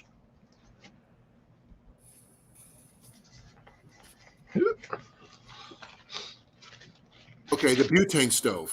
There's supposed to be an adapter hose for making it using any something extra with it. I don't know exactly how you do that. For which one? The butane stove that I got from Johnny. Oh, yeah. Okay, there's one that's called a Camp Plux. It's a new dual fuel propane and butane portable outdoor camping gas stove, 1-burner with carrying case, and it's only for $38.99. And the thing is, if you can use the little 1-pound canister propane tanks, you could probably adapt it to use the 5-gallon propane tank. Well, yeah, because the adapter is going to fit on the 5-gallon. Exactly. Well, no, you can actually get an adapter to fit the adapter that will fit the 5-gallon propane tank. That way, but that you're stuck with 1 burner though. That's the only issue with that. That's why I like my propane one. That way you can adapt that. And well, here's the thing with the propane adapters. Propane adapters don't just have 1 port. You can find some that have 3 or 4 ports, so you can use 3 or 4 of those on an adapter that adapts to the propane tank. Well, thank you for coming, Clyde. I really appreciate you coming. First time fishing is leaving. Good night, fish. Good time. First time fishing, aka Clyde. You have a great one. Thank you for joining the den and the clan over there. I feel like momentarily brain farted. I'm like dumb tired. We hope to see you next week. I'm here every Thursday at 8 p.m. Just to let you know. That's my mainstay one. So you're welcome to come up anytime you want. You can even be on the panel if you want to. Just tell us about your day. Tell us about yourself. Tell us about anything. Just don't tell us to go away. And just remember, when you're done, hide your wife, hide your kids. All right, Clyde. Thank you for coming. And I appreciate you for coming. Night, everyone who's leaving. I'm tired. I'm half paying attention to the chat now. I'm like done. Well, check this out, Cliff. I'll post a link for this one. Oh my god. Oh, hey, this thing's finally charged. All right, while you're getting that, I'll be right back. This won't work. This can't work. This can't work. It didn't work. Dang! Okay. How can I change that? I want to share this, and I can't. How do you share this stupid? Let me see here. Okay, I'm back. Okay, I've got a link on Amazon. I want to show you guys, but I can't figure out how to post the stupid link. That'll be short enough to people actually use in chat. Here, I'll figure it out. Well, you got the link on there already. Yeah, but it's broken up into like 4 different parts. Or 3. Sorry. No, I got the Amazon link. You went to the Red Camp, the Camplux, right, with the adapter? Right. Yeah, I'm looking right at it. No, it worked. I'm surprised. You just got to hit the right link. All you have to do is copy the first half of that. Okay. Well, the thing is, I like the fact that it's dual fuel. You know, with that adapter, I can plug, depending how long the hose is, I can hook it up to the. Well, that looks like about a 2-foot hose at best. Right. Oh, I love how their power source is in Japanese. I have no idea. No, it literally says power source, and then it's all in like Chinese. Really? Dude, reading this thing is blowing my mind. Power source is whatever the power source says. It's Chinese. It's basically that liquid fuel canister. Oh, now I see it. Yeah. And then you go down to the bottom. It says maximum is 7,200 British thermal units. What the frack? Pick a freaking thing to use. Okay. And stick with it. By the way, that symbol for in Chinese means dual fuel. That's it. That's what it means. I'm not even going to bother trying to translate that. I don't know what it says. I mean, how it sounds or anything like that. But I did a translation of those words, and it says dual fuel. But Well, I mean, apparently somebody frequently buys together that thing. Apparently 12 canisters of fuel and a buddy heater. well, I can understand the buddy heater, but I don't know about the fuel though. 12 cans. Well, those things don't last very long. They are. No. Oh, remember I was telling you about that camp stove oven, the camp oven. Oh, yeah. If there's one right there for $50, but that's the good one. The good one is like right below that. The Let me go back in. The Camp Chef one. That's probably what the one I saw at the flea market. I couldn't afford. Wait, I probably have this way different stuff than you do. Well, okay. Do you see the camp oven? No. It's below the frequently bought together. More items to explore right below that. I got products related to this. Wait, hold on. Yeah, products related. Oh, more items to explore. No, I have the gas canisters, a buddy heater, stovetop chef, fuel. Yeah, Camp Chef outdoor camp oven. Yeah, I don't have that at all. I have the all-season solar cooker. I'm not seeing no Camp Chef camp oven. Give me a second here. I'm going to try this again. It's There's a Coleman camp oven right there. Yeah, but look below that. There is nothing below that. Okay, I just put it in the link in the thing. Just hopefully you can get it to work.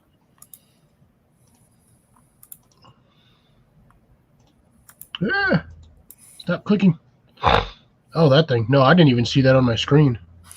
But that one, it's actually pretty interesting. See, look right there. You see that thing where it says frequently bought together? Yeah.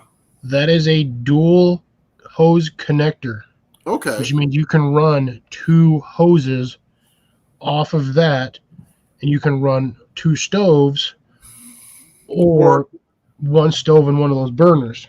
Okay. I told you they make splitters, Okay. That's good to know. and that looks like it's about a 6-foot hose. That's not bad though. But you need that adapter, and then that you can stick. You're basically going to want to use 2 hoses. Or 3 hoses. You're going to want to use one that you can get to connect to the extension hose, and then you want that hose to go to the propane tank, and then you can run from the propane. From there, you can run 2 more hoses off of the splitter, and run your 2 things. Yeah. I've got the 20-pound propane tank. So you got a big one. Yeah, you'd be able to run 2 of those ovens probably for 3 or 4 hours a piece total. Well, I use it for my heat buddy, my Mr. Heat buddy. But Buddy heater. I'm gonna use it for my propane gas stove. Sorry for the big links, folks. Just click on the shirt. Yeah, I'm still not even popping that up on my screen. I'm like scrolling. I'm already on like. I've got a Coleman heater one, but it just keeps taking me back in circles. I want to get the old Coleman stoves, the dual fuel Coleman stoves, the ones you actually have to put the liquid fuel in and you have to pump it up. Because you can use white gas, or even you can even use gasoline in those things. Yeah, I have my dad bought one of the High Crew cast iron single burner outdoor like gas stove thingies. That thing actually works pretty good. Is that on there? Yeah, you got to kind of like scroll for it, but yeah, it's in there. But no, they got a Camp Lux 5-foot stainless braided propane adapter. It goes 1 pound to 20 pound converter for blah blah blah type 1 LP liquid propane. Okay. I've just seen another one. Where'd it go? They have another one, Camp Lux 6-foot stainless, 1 pound 5 to 20 pound propane bottle. So yeah, you just got to look for the adapters. You can find these things everywhere. Well, I found my adapter, my hose and stuff at Walmart. Yeah, they sell them. You can get those adapters there, no problem. They're in the camping section. I got tired of having to buy the 1 pound bottles, so I bit the bullet at the VU this year and bought the hose and the 20-gallon bottle, which I plan to pick up some used of those little tanks from maybe Facebook Marketplace. Mm-hmm. That way I can start swapping them out cheaper. Okay. Well, here's one. It's a Campy Gear wiry 2+2-in-1 portable propane heater and stove. Where's that at? Give me a second here. Did you scroll to the side for that? Yeah. Okay. I see a titanium tent stove. Let's see. I got to figure out where to stop on this so I can actually get the link. The Winterwell Woodland Large Tent Stove.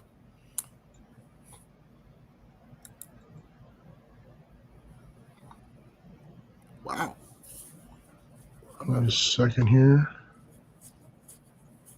I got to figure out where to stop on this so it actually pops up the reference code. You know what? Screw this. I should do it right there.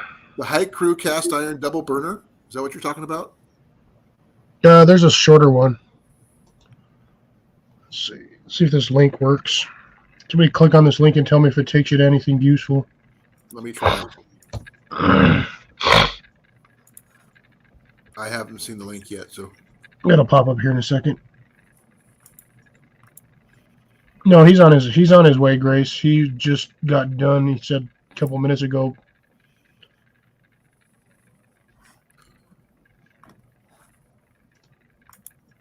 Okay, yeah, that link works. Haha, I figured out where to stop at. Suckers. Eat on that one. Okay. It's a stove too. Yeah, it's you like can an updated version of the one I showed you before from Lehman's catalog.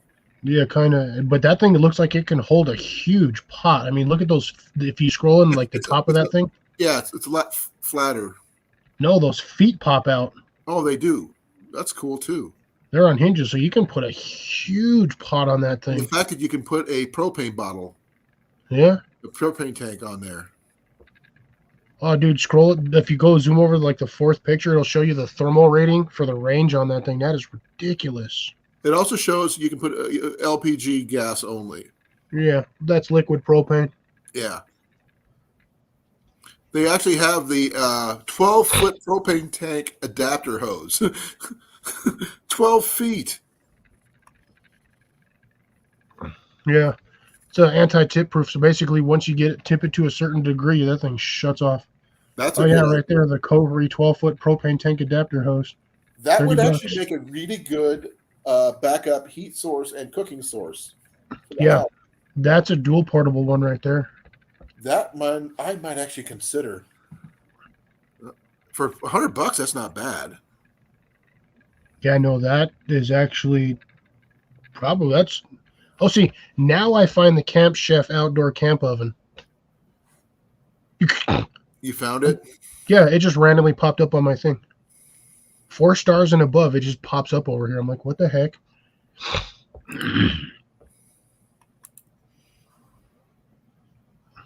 Yeah, that's the one for $286.42. Yep.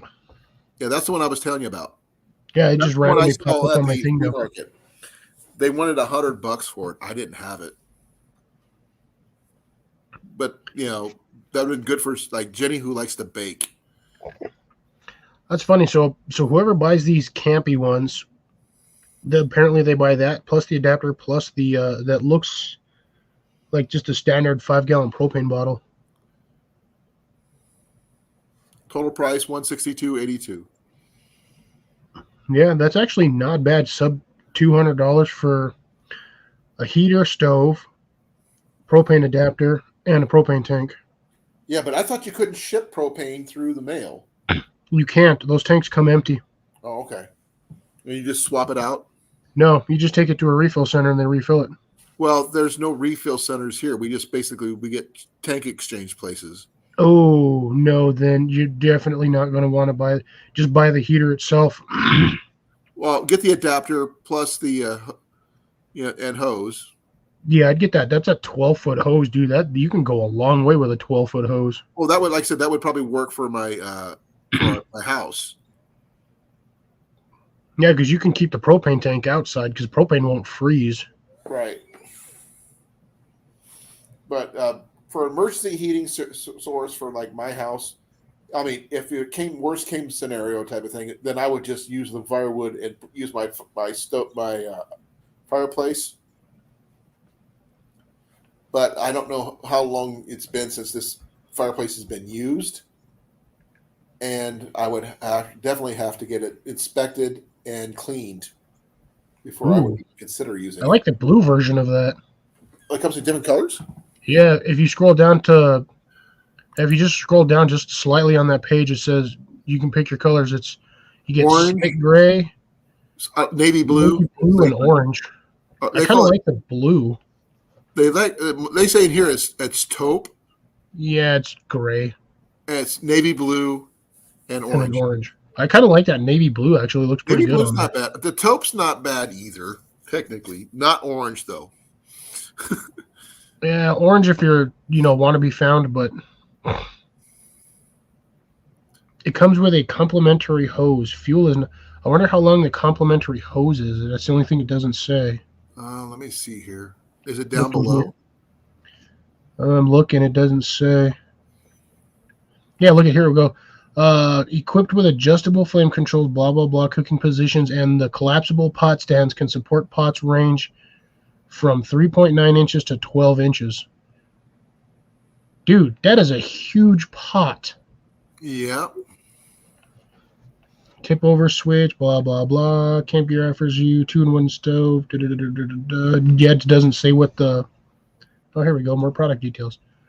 It still doesn't say what the length of the hose is, so you're probably going to get the standard 2-foot hose. The one 39-inch extension hose is what it is. 3.6 inches, 3 feet No, 6 inches. Oh, 3 feet. Well, 32 inches is 3 feet, Yeah, it's 39 inches. so 3 feet 6 inches. Yeah, 3.5 feet. Yeah, Not great, but not bad. 3.5 feet's better than nothing. Hey, Backwoods, thank you for coming. Because there's nothing in the rule books that said you have to physically have your propane tank standing upright. Right. Oh my god, that thing comes with a bail handle. Good lord, I would not want to grab that son of a bitch. I'm looking down here, like right above the specifications. There's a picture with a grab handle.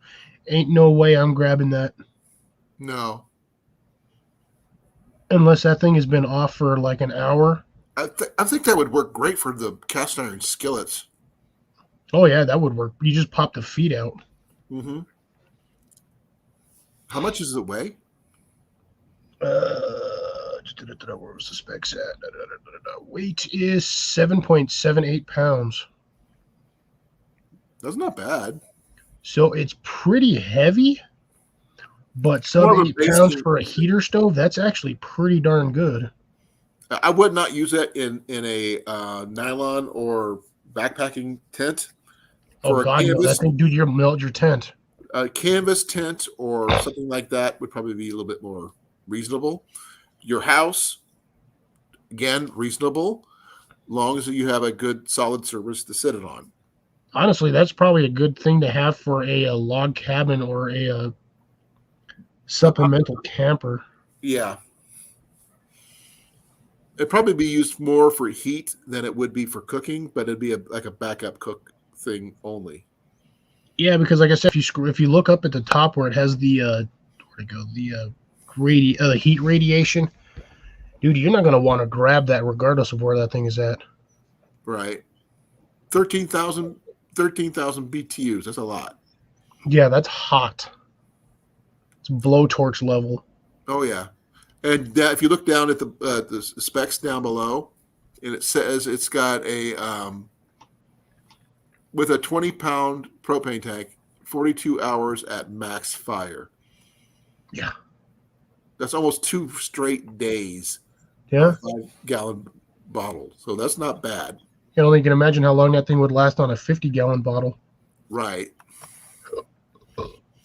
Or can you imagine hooking up? Because a lot of people have actual like big old freaking propane tanks because they run their houses on propane, so they get those things refilled every month or so. Can you imagine one of those like 200-gallon propane tanks? Well, in a real world situation, people would steal propane tanks. Oh yeah, if they can get a hold of them, they will. But those bigger ones, once they're filled, you can't move them. You need a forklift. Well, the thing is, people would find a way. If they add wheels to it, they can get it off anywhere and just drag it away because that's what they want. Most people that have those bigger ones, they actually have anchors and they have feet, like a foot platform, and they actually bolt them to that. So you have to take the bolts off. Yeah, but if you're in a grid down, no holds barred situation, they'd find a way. In DD terms, a kinder will steal anything not nailed down unless you give them a hammer. Dude, a kinder will steal anything even if it's nailed down. They'll try to steal it. If you have a steal it. hammer, even more so. Yeah, kinders are dirty little sneaks. But thing is, they don't realize they're doing it most of the time. They know darn well they're doing it. They just don't care because it's just part of their nature. Right. They're kinders. They're basically the D&D, like the straight up like Aquatope version of kleptos. Did you know in the Spelljammer series of books that there's a half kinder? Yes. I didn't know kinders could be half anything, let alone half kinder. Yeah, majority of you can do a lot of creature lore. You can do a lot of halflings. Well, there was a half kinder psionicist. I would not want to piss him off. Her. Or her. It wouldn't matter, dude. Him or her. I still wouldn't want to piss him off. I'm actually looking at now at these. They'll psychically steal your stuff.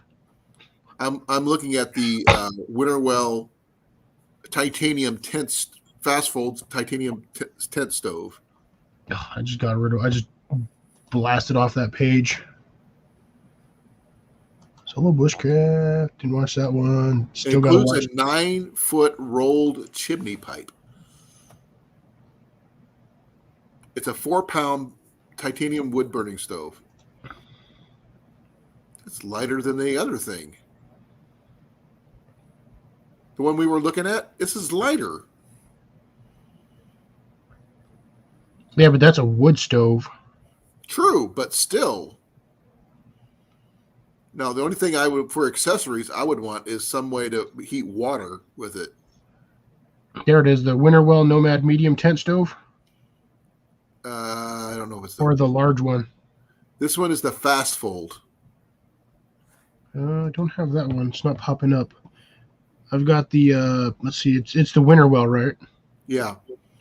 Maybe if I pop this one up, it'll pop the other ones. There we go. See, Nomad, large tent stove, portable, medium, small. Wow, it still isn't. Yeah, this is the one that. Oh my God, what's his name has? Oh, TA Outdoors. I can't remember. He actually has his from G Stoves. No, it's the same. Yeah, I'm not showing the quick set one. Give me a second. It's getting me all the stuff for Winterwell, just not that stove. I got spark arresters, 90 degrees, 45s. I did it again, so just hit the last one. Oh, here we go. The Winterwell, I found it. Fast fold titanium stove for 500. Yeah.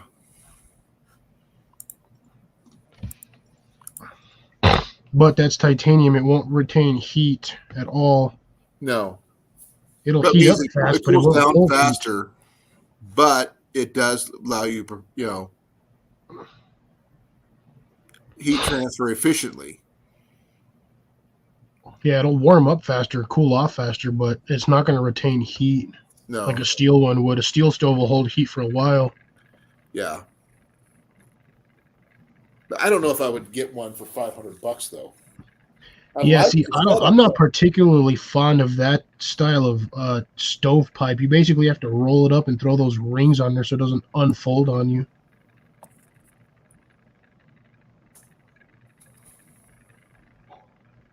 I'm looking at Jeep stoves right now, and there's a lot more accessories and stuff like that I like. And the prices are a little bit more reasonable. Well, these portable stoves are going to be expensive regardless. Like the one that TA Outdoors used. They have it for $380 for the normal sized one. There's an extra large one, but for the normal sized one.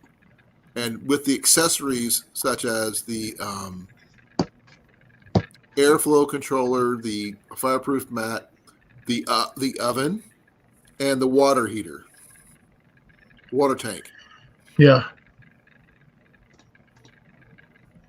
Still, even with those accessories, it'd make your experience a lot more home-like. Oh yeah, well, of course, having all of that stuff, dude. It's here's one: a generic Solo Wilder camp stove set, small portable wood burning heater for $180. Now, could you imagine you having to use that in your house to cook on? It'll work, dude. I'd rather have a potbelly stove. Me too. Jenny will not, for one reason. As a kid, they used to have one. It burnt their house down. It's because somebody wasn't paying attention or didn't have the spark. They didn't have a spark arrestor on there. They didn't keep the soot cleared out of the pipes. Yeah. Creosote built up. Yeah, that's what burns up. It's like a freaking tire fire. Pot holders. Yeah. 19 pounds. That's actually not bad for that little stove. Are you still on Amazon? Yeah. Okay, post the link, please. Just give me a second here. What? Wait. Sorry, folks. Me and Colin are just having a stove battle over here. Well, we both like our stuff. This one's actually not too bad. Like I told you, we were actually planning on picking up a new canvas tent next year for our VU and Renaissance fairs, and we want to get a 12 by 16 with stovepipe hole. We want to be able to have access to be able to start a fire in our tent and heat up water for coffee or tea or whatever without having to actually get up out and go outside if it's cold outside. Yeah, it looks like you can do that with this one. This one's a decent stove. Mind you, like I said, it's 20 pounds, but I mean, it's a thick steel. That's true. But does it have a water heater? No, but it's got a big enough surface that you can actually put one on top of it. Like a bottle. Yeah. So you can probably... Oh, excuse me. Looks like you'd actually be able to put a kettle on there and at least one skillet and still have a fairly decent amount of room. Goes the weasel. Yep. Goes the weasel again. Yep. Oh, here we go. It's got 2.36 inch wide stovepipe. It does come with its own spark arrestor, and it comes with 5 stovepipe pieces at 9.4 inches. Okay. So overall height? What was it 6 times 9 is what, 72? That's 6 feet. That's actually not bad. Your most tent heights aren't going to be that high anyway. What, 6 times 9? That's 72? Okay. My math is off. I think. Let me see. I'm pretty sure that's what it is. Clear 6 times 9. Oh, you fart stain. 54. That's under 5 feet. But you're also looking at 7-inch height on the stove plus the actual connection point for the pipe, which is probably another 3 or 4 inches. And then you got the legs, which are another almost 5 inches. Yeah, you can buy the extra stuff, and they're showing extra hoses and. Yeah, you would really only need to buy like 1 or 2 extra stovepipe pieces. Okay, I need to go use the restroom, Cliff. You cover for me for right now. I'll be right back. Alrighty then, folks. Welcome to my channel. I am hosting for the host at the moment. Well, he's got to go see a guy about a hearse.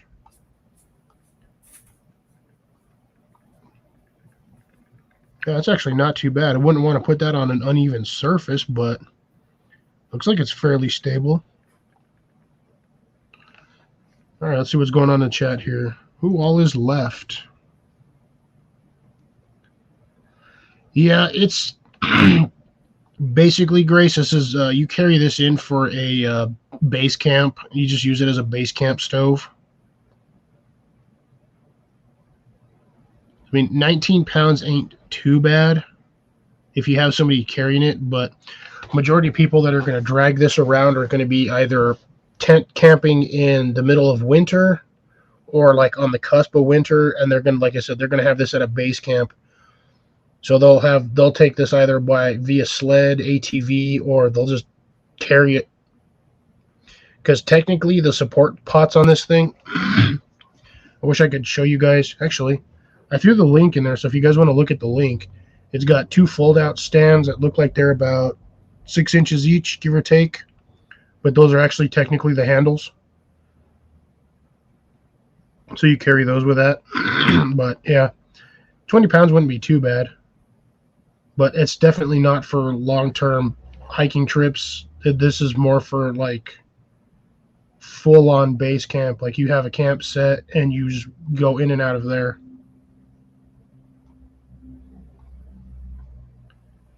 I actually wouldn't mind getting one of these just for like even like a small, like a tiny home. You can get one of these in there, dude. That'd be perfect. Actually, for $300, that's actually pretty decent for a. Where's the price? Yeah, oh, sorry, sub $200. You could actually probably heat a small cabin with this, like even like a tiny home in the winter, kind of something like what Russell has. I bet that stove would be more than enough to heat that entire place.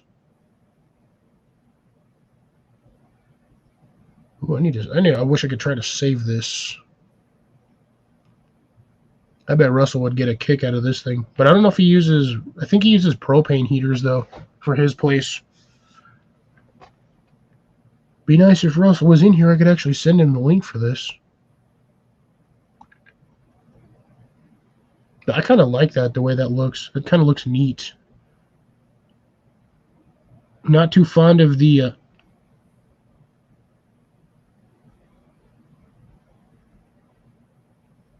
I think it's raining outside.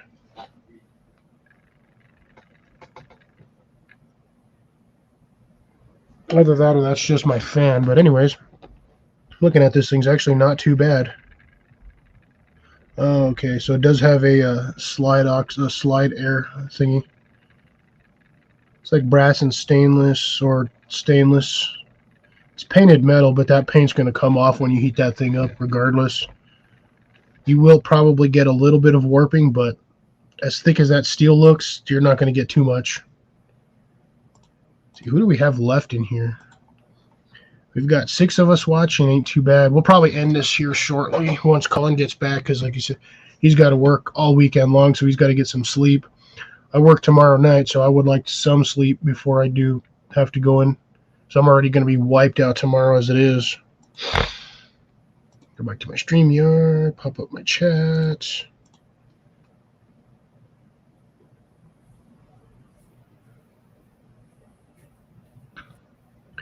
Well, again, Grace, this is, like I said, if you're doing a base camp, and if anything, just have your son carry it in. 20 pounds for him is going to be nothing.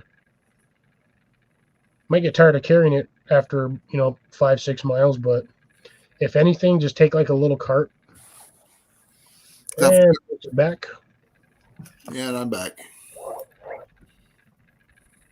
Now, which one are you showing off? The last one you had? Yeah, that last one. How's it going, Backwoods Misfit? Thank you for joining us tonight. Yep, I said hi to him earlier. Yeah, don't worry. It's nothing, Grace. What I'm doing is I'm giving my boss the opportunity to go to a concert that him and his wife paid for tickets for like months ago. So I didn't want them to lose the $300 tickets.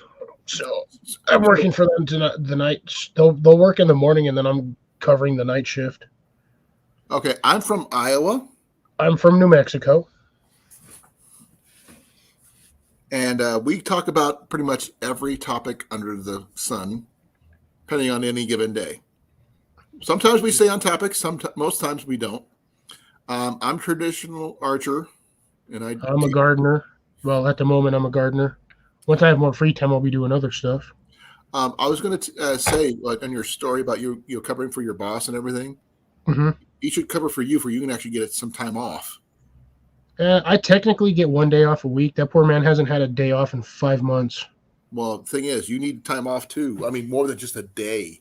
Well, he needs time off. That guy's there. My boss usually opens on some days and then closes like majority of the week.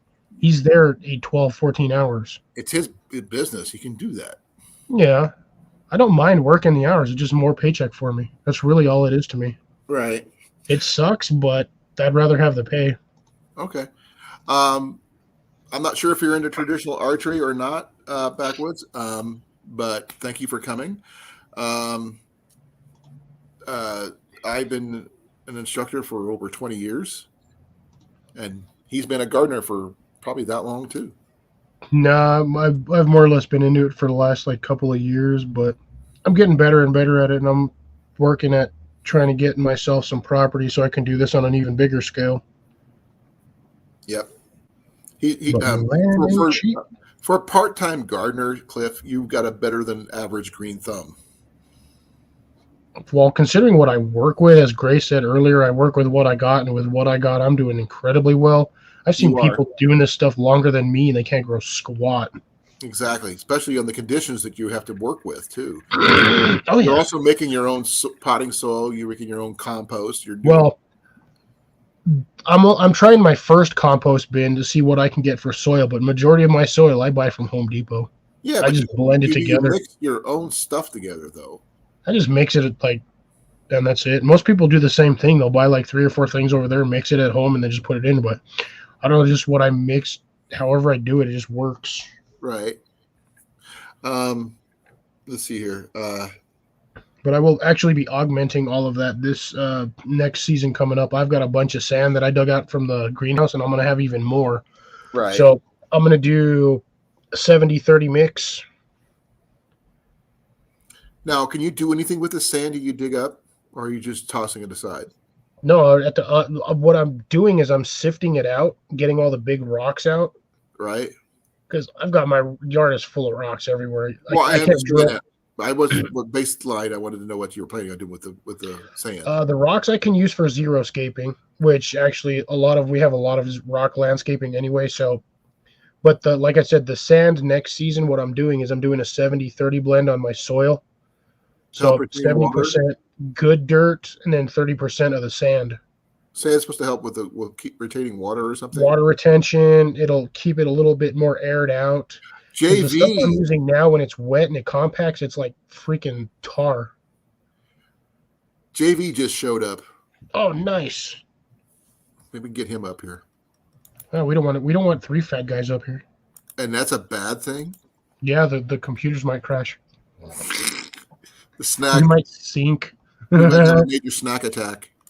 What's up, JV?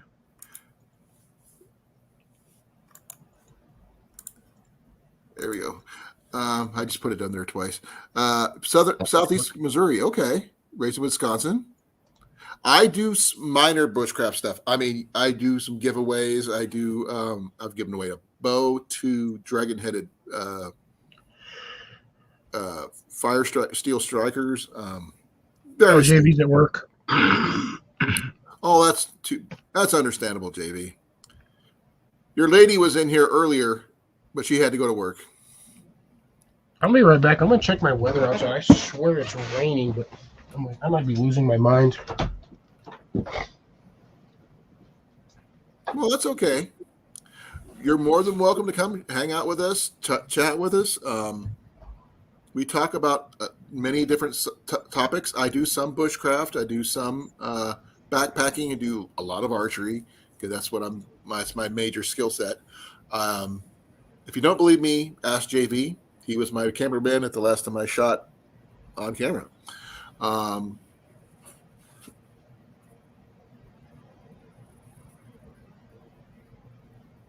But we talk about pretty much everything. We started off with talking about emergency foods and blackout or grid down situations, and we ended up talking about everything from costuming to camp stoves and heating, emergency heating supplies for heating up a house if you have a house that doesn't have a fireplace. Even though I have one, I can't use it. Dude, I gotta see how long this movie is. And my brother and my sister went to go see on date night because they don't really get away from the kids all that often. How long is that freaking movie? What is the movie? Dune. Oh, my wife wants to see that one. I've seen the original ones, then I've seen the remake.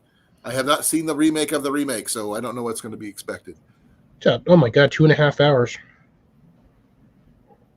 You can always bother me anytime, JV. You're my brother. You're welcome. You still got stuff here. I got your Bible, dude. You still have his fishing reel. No, his bow fishing reel. Look, see? Right here. It's still a fishing reel. Cliff. Right here. See?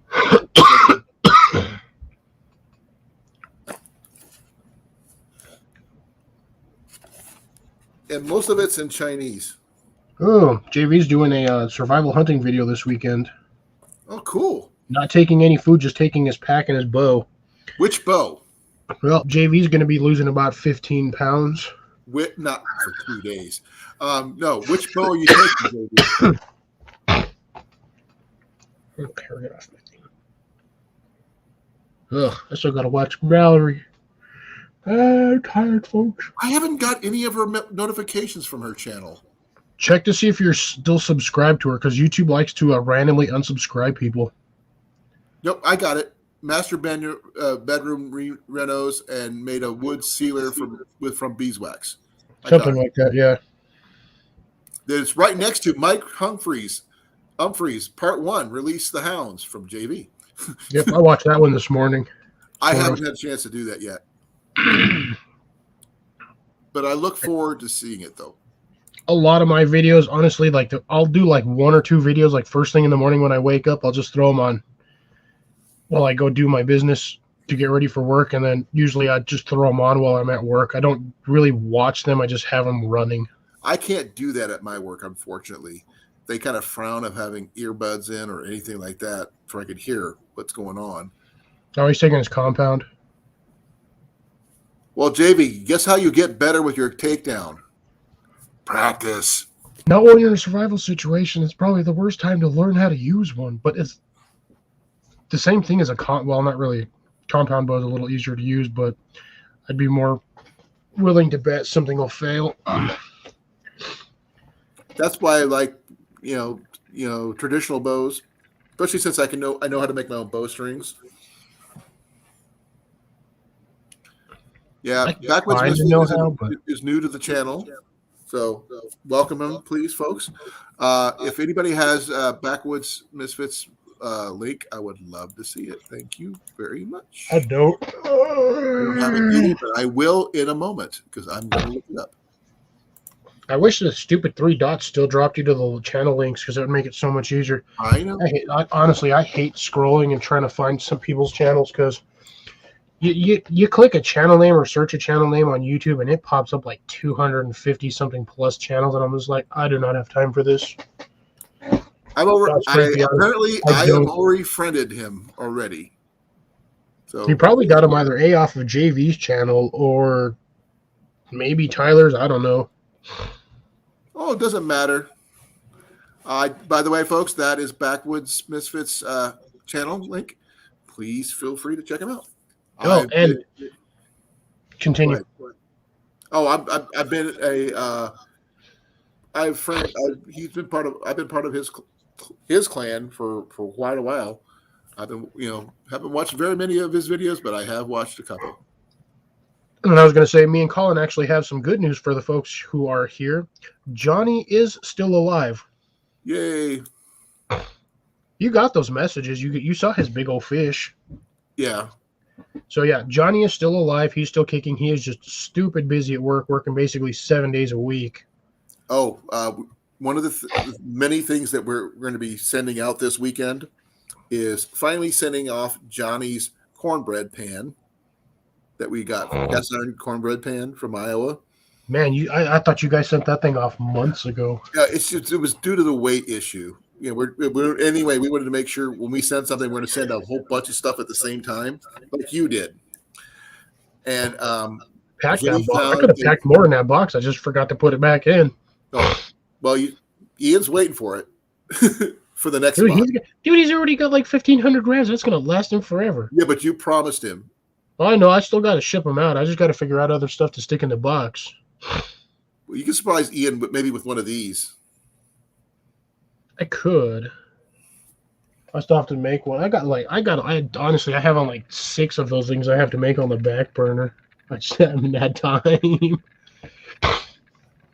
Oh, there's nothing wrong with pulling a 45 pound bow backwards.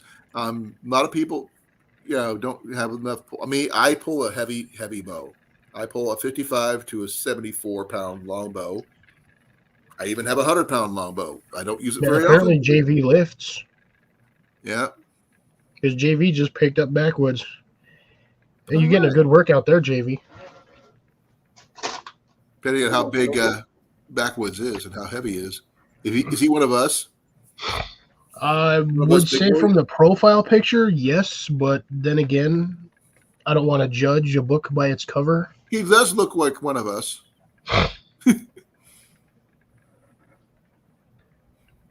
Well, you just gave some. Hey, JV, as long as you're not following any channels that start with the word back door.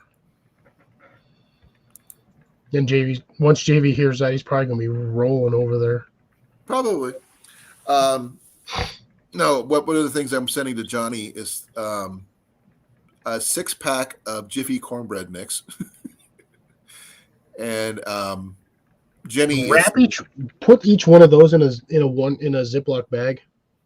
No, it's coming as a 6-pack. It's a sealed 6-pack. Oh, yeah, no, I know. I understand that they're the manufactured seal, but they're not 100% waterproof. You're shipping overseas. Stick it in a Ziploc bag. Okay, we'll put it in a 1-gallon Ziploc bag. But stick it in a 1-gallon. You got to deal with air pressure because as you go up in height, that thing's just suck the air out. Just suck the air out. Yeah.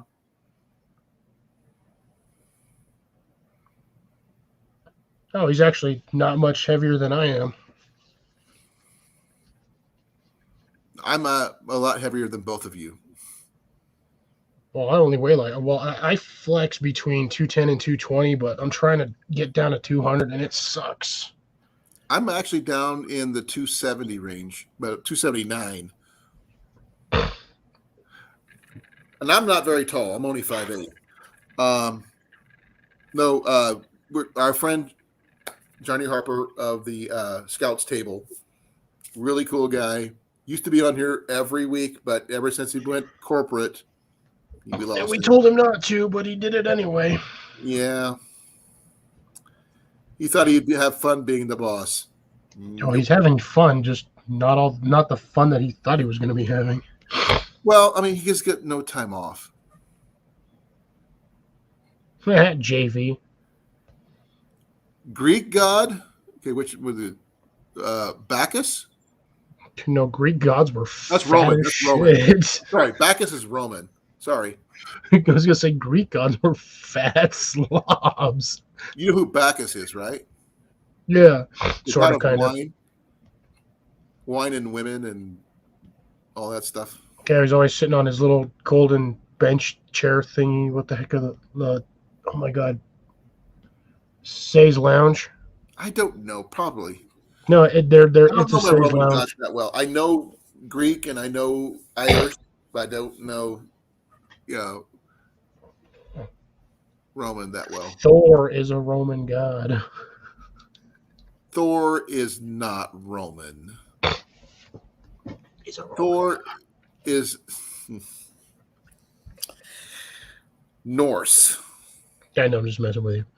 Now, I know Norse more than most because my uncle is Odin. Odin's son. Well, technically it's Wotan, but that's the Germanic form of Odin. So he's my godfather. So I'm the godson of Odin. Literally the godfather. That's hilarious. He's my godfather. That's hilarious. So that makes me the godson of many Odin. Levels. It's legally and literally true. Yeah, legal. He's my godfather. He's actually was in the Air Force. He's living over in Germany. He's living that leader life. Huh? I said he's living that leader life.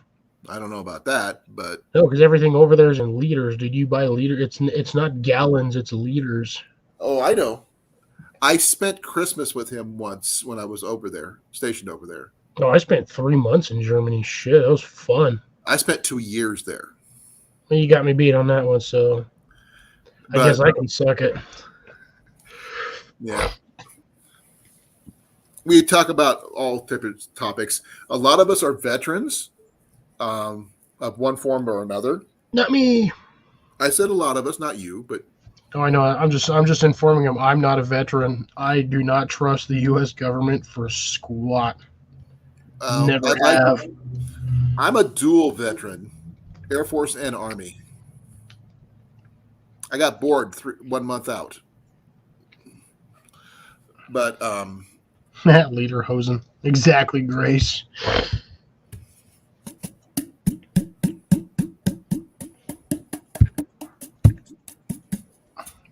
Colin's apparently turning his Pepsi bottle into his tube. He's beating his tube. Okay. I was hoping my pop bottle would have fit inside this thing. It'd have been so cool. But this was the big one. It didn't fit. No, I think the standard 1 liter one will. Oh. Because that one, what, the liter and a half? This one here is a 20-ounce one. Yeah, but I think the standard 1 liter bottle will fit in there, not the liter and a half. This one is the liter, 1.25 liter. Yeah, I think the standard 1 liter bottle should fit in there. I don't know. I know the 20-ouncer just fell straight through. Yeah, it's probably got about a half an inch on each side. Quarter, actually. It's not too bad. I can, you travel all parts of the U.S. there, JV.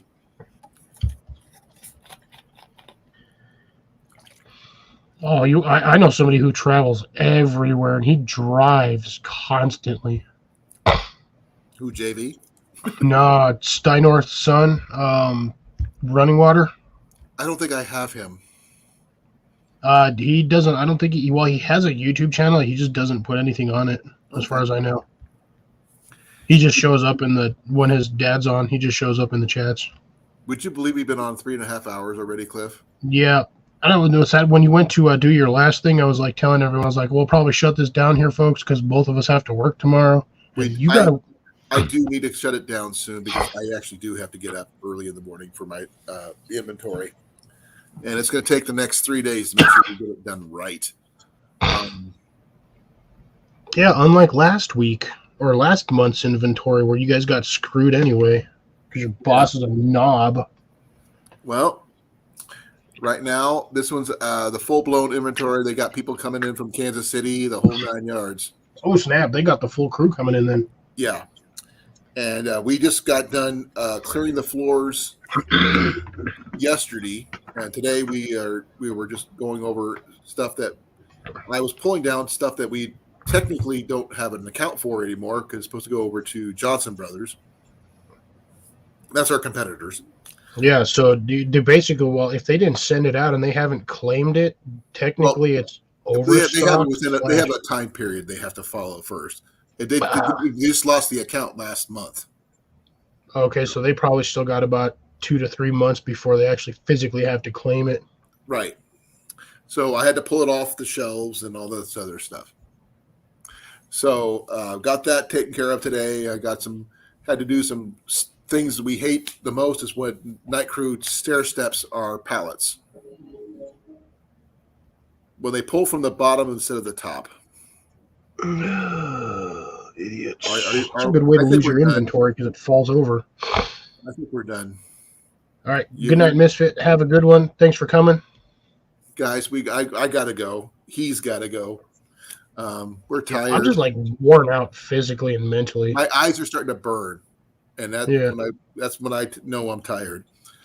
I will be back next week, hopefully with my co-host.